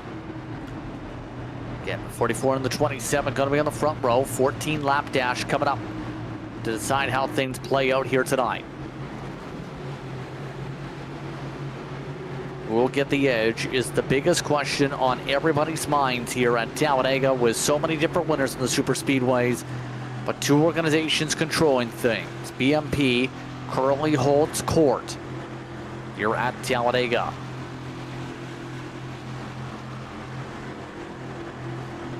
We'll say this, depending on how things go, Coffey potentially in the green next week. Brendan Bikey close to it. But a win will be ever more sweeter to make sure your 4th seat isn't where you end up being. Simrat market restart zone. 14 laps to go from Talladega Superspeedway. The green flag is out. Good start for the inside, in particular on the push. Bikey on his own, actually getting it quicker through the gears. But the 44 has the help of the entire inside line. 4 cars bunched together, make it 5. Yeah, and again, the car that wants to see this line move the most, the 81, third in line, Barry Sanders, with only 14 to go. But now the outside gets back together and has better push down the back straightaway and headed towards turn 3. Bikey on the outside, he's got Atwood, then Matthews, then Wortman. as the inside is yet to really respond. Bikey thinking about it. He's hanging too long, though. Sanders almost gets up to the middle, tries to force his way in and may just do it. Unfortunately, at the expense of his teammate. And now the outside kind of moves up further, and Sanders is going backwards. The 81 going the wrong way, and in the tri-oval, that's the most welcome sight trouble. Wortman gets spun, and Sanders is in it. Caution flag is out once again. Another playoff driver gets a hit. It was the 81, Sanders, contact to the 83, Wortman Jr. Apologies over the radio, and a playoff driver sparks more chaos. Chris Davis also picked up damage in it. Man, what a tough break for Sanders. This is just after he kind of got squeezed to the middle, and in the tri-oval, there's going to be some cars that come together. Wortman gets turned off the bumper of Sanders, and Sanders gets hit by Davis. Blaine Wilson's in it as well in the 18 as a bystander. I thought this was going to be a little bit bigger than it was when it started. And obviously big in playoff implications as Sanders is one of the cars involved. Doesn't look to be too much damage on his 81. Looking out the front of his car, he got split by Alex Coffey from out back in the 54. And just did not have anybody go with him in the middle, in front or behind. As they went in the tri-oval, Tim Wortman not quite clear. They come together and around goes the 81, spinning like a top. Yeah, very swirly one in that case. He did pick up rear end damage at the very least from the contact. Let's take a look from someone who went into a slide earlier, Blaine Wilson.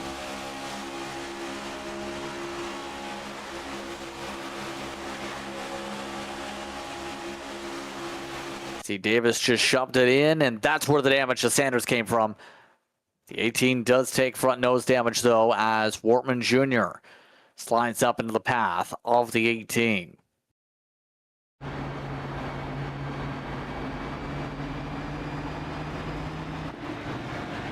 So some heavy licks, some heavy contact. And a caution flag once again here at Talladega. Remember, next time out, it's the paperclip. Get back going. That will be the cutoff race to decide who battles for a championship, Dawson. A lot different than Talladega, going from the largest to smallest. We'll talk more about that after this break. You're watching tonight's coverage on the Precision Production Network. GMD Janitorial LLC 300 coverage continues after this.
10 laps to decide it. That's going to be the big equation here as BMP has a Team 1-2 still. Coming up to the restart. Justin Prince alongside Johnson Wise, DJ Line producing here for tonight's coverage here on the Precision Production Network. We get ready to see who wins at Dega and see if someone's able to punch their ticket to the championship for here tonight.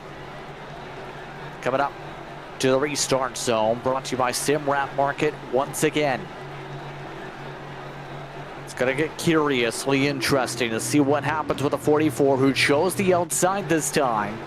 Watch to see if there's a blend in front of the 32 after the start and finish line. Green flag is out. That plan just got disrupted. Alex Coffey timed it up perfect. Yeah, he did. And they're actually both going to get down. They're going to leave Aaron Matthews up there without much help. And the inside's got 8 cars deep ready to push. And now cars bailing from the, oh man, almost a stack up back around Nick Atwood as the inside trying to get going. Outside's got 4 cars, make it 5. Coffey making it 6. Cox turns left and goes back down to the inside right behind his teammate. And the plan ends up working to relative perfection for BMP as Cox ends up second anyway. Coffey second on the outside now. First leading the line, but second on the racetrack. Matthews with him. Chris Spear for the first time is up front, and with them comes again another interesting car to the party. Brandon Fetterplace is inside the top 8 with 10 laps to go. He was one of the drivers that got held up from that big caution that changed the complexion of this race. He's still in the conversation here. Coffey moves down with Matthews. Spear, he started way at the back of this race. The 7 machine, a part-time runner, trying to see if he can upset the equation here too for Warrior Racing. They're having a hard time getting enough pushes down to get a huge train going on the outside. Rogers able to slip up. He looks to try and charge to punch his ticket.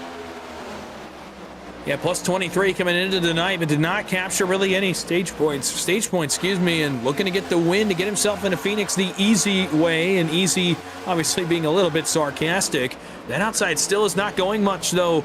He's up to 4th, almost 3rd, but that's as close as he's been able to get here to the leaders. That was his original position, was 4th.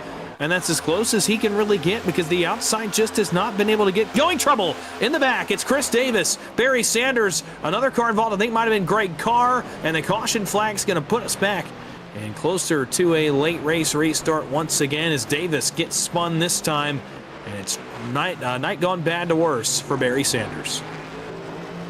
They were trying to get the outside going, the two of them were. Watch the RS Benelux replay as a little air in between the 74 and the 25 here. Right there. It's still enough to hook them. And that is going to cause the caution flag and set us up for a restart with under 5 laps to go. Yeah, again, this is kind of the desperation of, late race at Talladega trying to get something going. This is unfortunately what can happen. And you're going to see the contact right there. There's actually Carr into Davis. I thought it was Sanders into Davis. It was Carr into the 74, but Davis is a bystander, and it's a piece of that one as well in the 81. So late race drama as you just try to find anything that'll work, and obviously Sanders a little bit desperate there with the points position. It's unfortunate for him, but again, technically it's not over for him yet. Still, I say a long way to go, figuratively, but there is still a long way to go potentially here tonight, and a lot that could still happen. Again, the field freezes up here. So, Coffey now the leader over Matthews, by the way, so this takes control away from one organization. Nigel Christensen, believe, is the only car lap down and will be the lucky dog here. So, by the time we get going, the math is 4 laps to go here. That is not a lot of time to get a move done here. What's the game plan if you try and win this race here if you're not, say, the race leader on the inside? Obviously it's tough with the third line not really doing very much in terms of getting a run and getting wound up.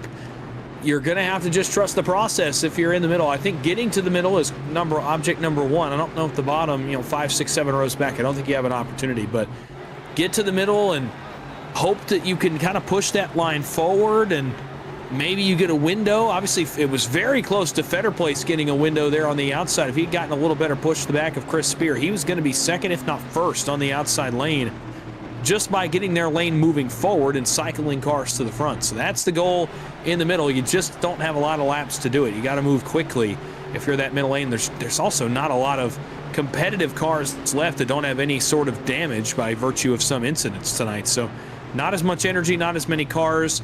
You have to try to cycle cars forward and then make the moves once you get up to the front.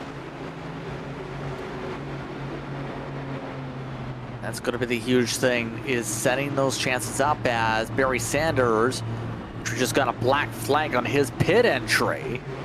That's not going to help things. He was towards the back of the field to come and get some repairs done on the 81. So I'll ask you this again. We talked about some of the picks earlier tonight. Who do you think has the best chance with the circumstances here to take the win, Dawson? Well, unfortunately, my pick was Paul Gallimore, and that did not work out very well, so apologies to the 11 team for a bit of a broadcaster's curse there. But, man, it's tough. I think Coffee would be a decent pick. I would have picked, if he was still up here, I would have picked Johnny Shade, obviously the Daytona winner out of that big eSports camp. Obviously, he's won on these super speedways this season. We talked about, the other winners from DIG. We talked about some of the winners from BMP. The surest bet from BMP, I think, might be Brandon Bikey. I think the 27, with the points position he's in, Rogers would be a decent pick too. That team has run so well tonight. They've got a ton of speed, and they've got the most cars up here, and they've got a wild card that Matt Cox really doesn't have much to race for tonight, so he can help either the 44 or the 27 get a victory in this race. I would lean towards Bikey, though. He's got to win at Daytona. I would lean towards him late in the going here.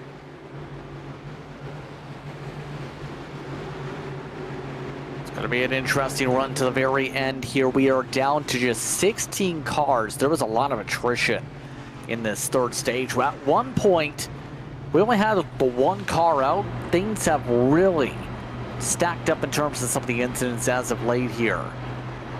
As Coffee looks like he's going to choose the outside. Do you like the call here? This does line him up with Matt Cox rather than, in this case, Sean Rogers here. No, I really don't. And here's why. Look at the cars behind him now. Cox, BMP, Bikey, BMP, Atwood, BMP. All line up 1, 2, 3 behind Coffee. I get you have more freedom to block and control things from here, but you've got 3 rival cars, per se, right on your tail fin with only 4 laps to go. It's not a lot of time to get wound back up. Now, the saving grace, if there is one, behind those 3 cars are a pair of his own 2 teammates in Johnny Shade and Shane Wyatt. So I guess if those 3 cars decide to form their own agenda here, then you have some help behind you. Timothy Harper's not far behind there. He's on the bottom, but he is back there. So I guess you've got some help that goes awry. Man, I just would have started on the bottom. The bottom's also gotten better restarts all night long, and it hasn't really been close. I'm a little surprised by the decision, but obviously Coffee saw something up there that we can't see. So it's going to be an interesting run to decide who comes away with the win here tonight. Once again, to reset your field, it's Alex Coffey on the outside, Aaron Matthews on the inside with the choice. Then it's going to be Matt Cox and Sean Rogers, row 2. Rogers inside, Cox outside. Bikey followed by Spear. They're a little offset because of the way the lane choice went. Then you also have Better Place alongside Atwood, Shade, and Harper. And then Wyatt and Wortman Jr. amongst the top 12 for the upcoming restart.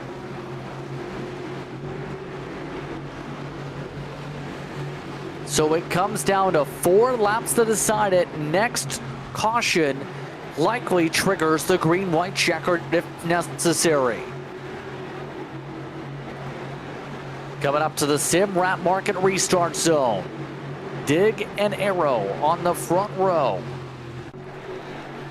Matthews isn't lined up the way he needs to be with the 54. That sets up the 54 for the launch. Green flag is out. 4 laps to go. And he got too good a launch, though. 2 car lanes. He immediately goes to the bottom and now leaves the BMP cars a wide open lane. I would not be surprised to see him throw another block here. Coffee has no help. 3 car lanes back to Matthews. He goes back up. He throws the second block. Cox turns left. He throws the third one. Coffee 3 blocks there on the restart and throws Cox back a car length and a half to Aaron Matthews. I don't know if he'll be able to block this second one. He's going to try it, though, and throws Cox out near the wall. Near contact between the two of them. Cox still has Bikey to help him. Matthews and Rogers clear him by the inside. Coming around, 3 laps to work with here in Talladega. No one else ditching out to the outside yet. The outside's not moving, in fact. Spear thought about a poke outside of the checkup. Now we have a crash. Around goes Johnny Shade. 23 of Wyatt spins around. Back under caution, great car in it. Looks like Shane Wyatt picked up a black flag from a slide through the pit road exit commitment cone. But now, this will indeed mean green-white checker territory. This is a complete disaster for BMP, who at one point had the first 4 spots. Now they're going to line up outside the top 5. You see Shade and Wyatt and Carr getting around there in the trial, triggering the yellow flag. And man, it just could not have come at a worse time for the BMP cars up front as that line stopped moving. You're going to go on board with Wyatt here as they're trying to get this outside moving. And 1 bad push, then 2, and then Shane Wyatt ends up offset with his teammate Shade and gets in the left rear. That's a weird look. I'm not sure, perhaps Wyatt getting pushed from out back got him knocked into the middle, kind of no man's land, and it was on from there. Not much anyone could have done. Let's see it again. I wonder if Wyatt's getting knocked out of line or if he just ends up in a sucker hole here. Man, no, he just gave a bad push and ended up kind of staggered between the 45 and the 25. That's a tough spot for Wyatt. He gets himself, his teammate, Greg Carr. And it sparks a late race restart yet again. Green, white, checker territory for the field to have to think about here. Coffee still remains in front. We'll take a quick break. We come back. Our first green, white, checker attempt coming up. We'll be back from Dega after this here on Precision Production Network.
Getting ready to go and can confirm just one green-white checkered attempt here tonight here on Moonshiners Racing League. Just Prince Johnson Wise DJ Line producing it. This to decide the race here, Dawson. It's going to get wild in theory because Coffee now has Chris Spear as the pusher. Things have really shaken up in terms of who is to be working where. A lot of people looking to bunch their way on through for a victory. A lot of drivers with upset potential up here. Yeah, it comes back to the storylines we talked about, throughout the night. Alex Coffey plus, 55, 60, 65 points, somewhere around that range on the cut line, but would like to go ahead and knock the win out tonight.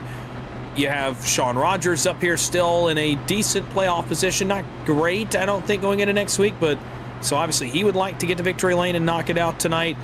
Brandon Fetterplace below the cut line. He wants the bottom line to roll right here and give himself a shot. You still got Cox up here in this pack, Bikey, and Sanders a little further back. They're going to need some chaos right here, but obviously still not over. And then you talked about the upset potentials. Aaron Matthews in the 5. Ran well at Daytona back in the regular season finale. He's run well at times here in the playoffs. Would love to get to victory lane and kind of make up for, the Daytona race perhaps. Timothy Harper's had a good playoffs. He'd love to win one. Hopefully not for him, hopefully not at the expense of his teammate, but he would like to get to victory lane. We talked about Chris Spear being the pusher. Matt Metler making a start tonight. How about that? If he could get to victory lane, and the 31 on the outside. So a lot of upset cars, a lot of playoff guys that would really like to go ahead and punch their ticket to Phoenix tonight. And then Matt Cox as well, trying to spoil the party and win another one in the playoffs. It's going to get really wild here over the next 2 laps. So Simrat market restart zone time. This to decide the winner here from Talladega.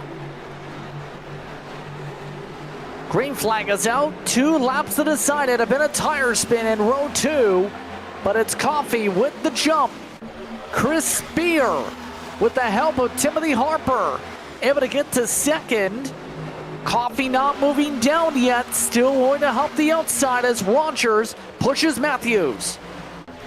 Yeah, the help is all on the bottom, though, and Coffey's going to get there eventually, but they're just not rolling as much as he thought. He's going to drop down now the bumper of Matthews. Spear leads the outside, but the inside is 4, 5, almost 6 cars deep pushing.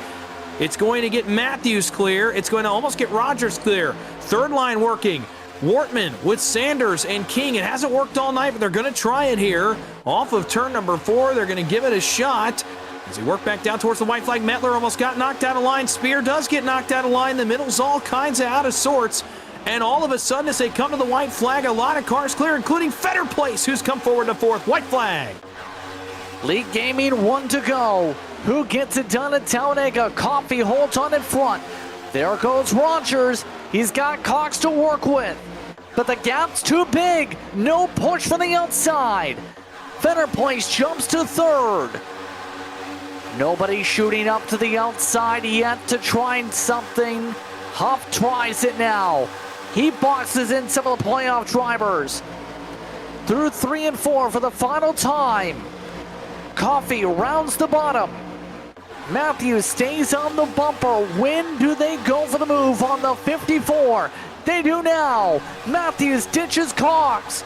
Here comes 3 wide. A push for Fetterplace. Coffee with the dump. He bumps, they slam again. It's Coffee who gets himself into the championship 4.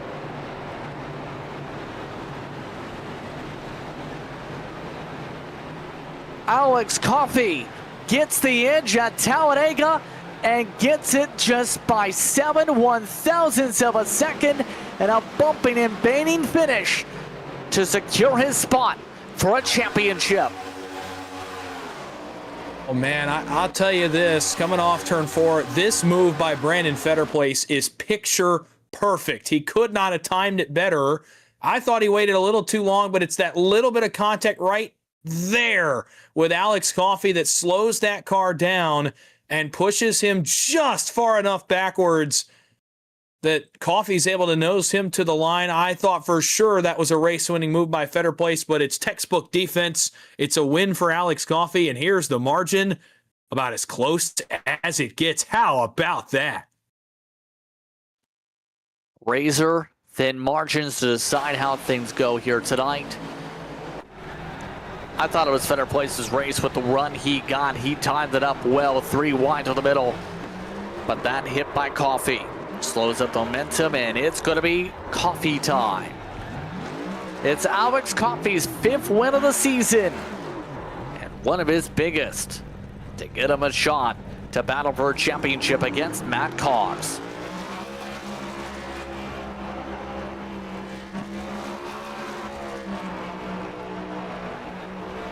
So the 54 gets to burn it on down here tonight.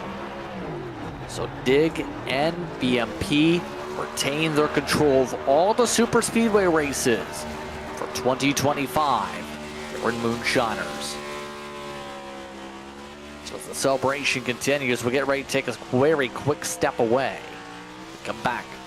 Post-race coverage. You're watching the GMD Janitorial LLC 300 from Dega.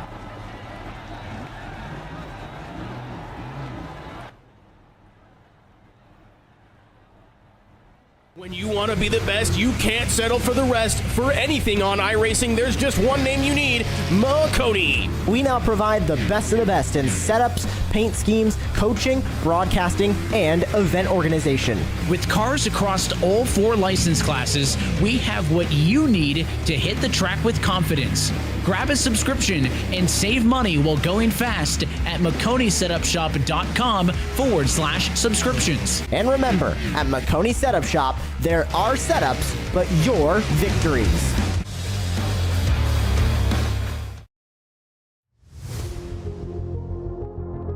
Welcome back to tonight's coverage here from Talladega.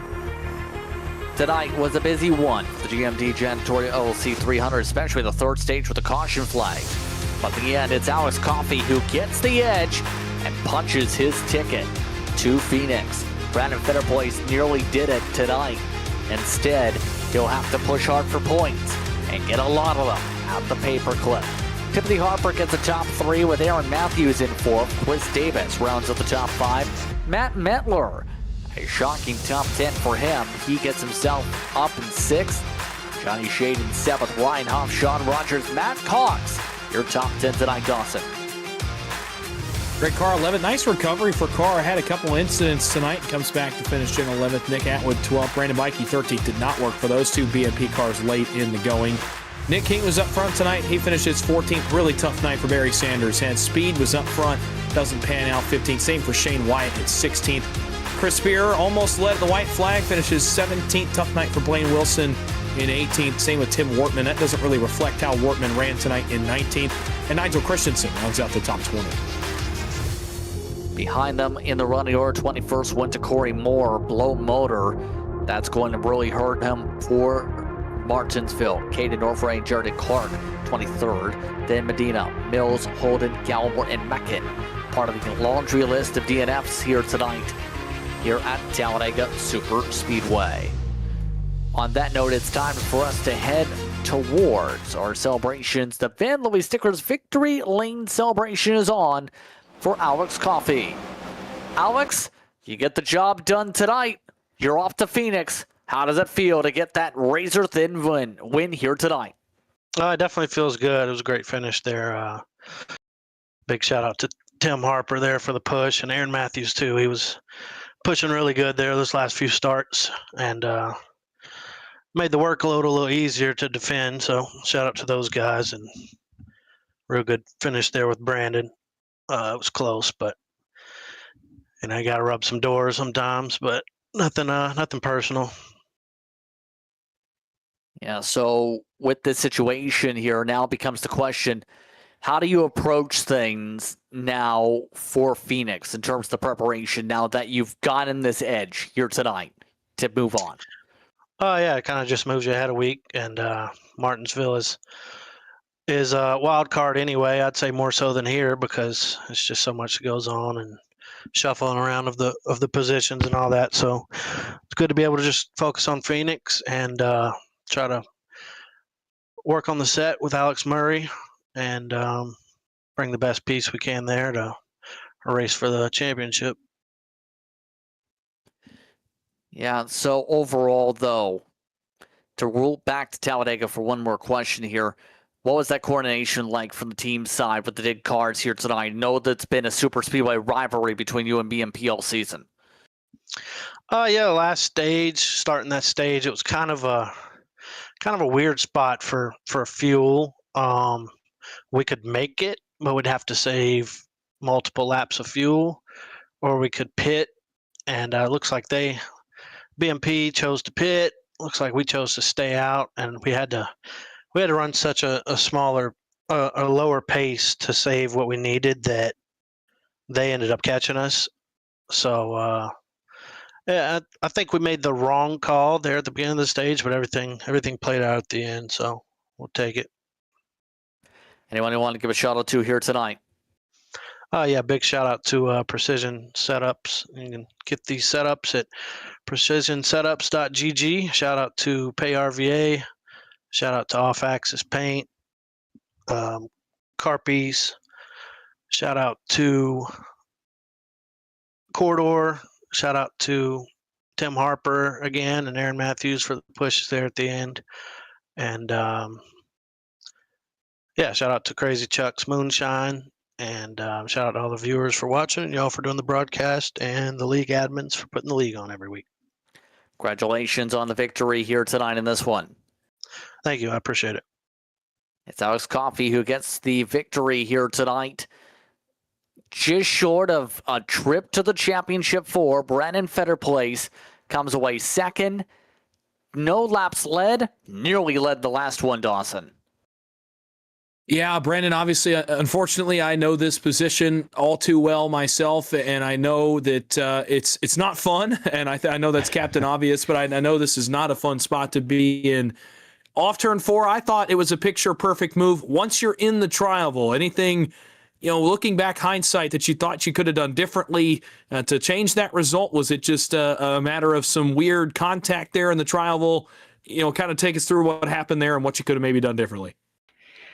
Yeah, I'm going to be honest with you. I didn't even think I had a shot. I mean, I was 5th at the restart, and I thought for sure I was going to get shuffled back, but we stayed pretty tucked up and kept pushing forward. And coming through the trial there, I had my teammate in front of me, Aaron, and I wasn't sure what he was going to do, and he kind of moved up right there, and I went to go to the inside of Coffee. I seen him swing down low, and I already had a run, so I don't think there was anything that I could have done, to be honest with you. I just tried to fill a gap that I thought was there, and hopefully it worked out. But I think the Harper gave him a shot there at the end that pretty much sealed it.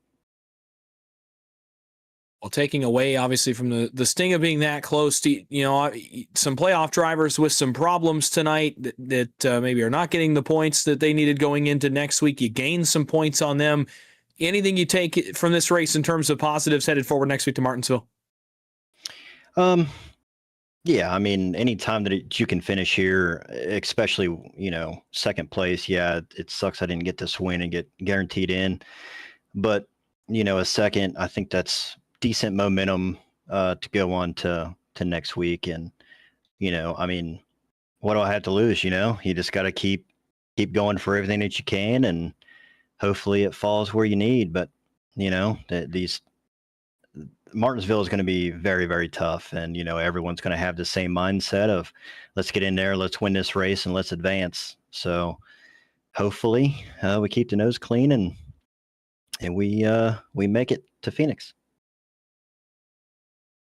Obviously you started to segue into Martinsville there a little bit. You're going to have a good day there next week to continue this impressive playoff run into a championship 4 berth in Phoenix.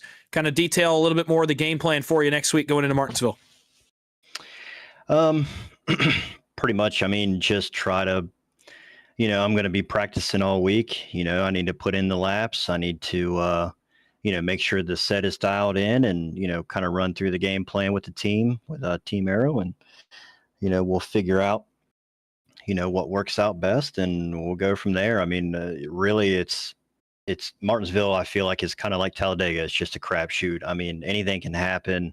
It's a small, little, tiny track. I mean, it just takes one little mistake and you're in the wall. So, it's just going to be keeping it clean, trying to stay in the points, and trying to understand who's around you in points and how to stay in front of them. So that's pretty much the game plan. It's just put in the work and hopefully the results, pay. Before we let you go and start to get prep for Martinsville next week, do you want to give you a chance? Any thank you shout outs you'd like to give? Yeah, first and foremost, thanks to Team Aero, Barry Sanders, Aaron Matthews, Warren, all their help all year. And especially in races like this, it's great to have teammates like them. Thanks to Premier for the really fast setups that they give me every week. And thanks to y'all for the broadcast and every single person that watches these broadcasts. And we'll go get them in Martinsville.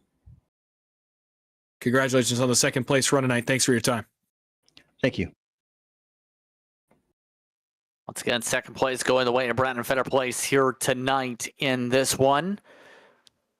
Timothy Harper gets himself third spot tonight. Tim, talk us through your run to the very end. Alex gave you huge shout-outs with your work put in for the win tonight. Yeah, I didn't think I was going to be able to get there. I was like 8th starting that last lap, but somehow I found a way and was able to put my bumper on the 54s and get them the win. So that's what I try to do. I wanted to win for myself, but I couldn't have got there, so I just tried to get it for a teammate. So, overall, though, how difficult was it to try and sort things out line-wise and try and push the lines forward? It seemed like it took a lot of coordination tonight. Yeah, I rode on the bottom most of the time, and I kind of got pinned there. So I definitely wanted to be on the outside so I could make a move if I had to. But I made that last move right before the last lap and got back to the inside, and somehow it just opened up and everybody trying to go for the win.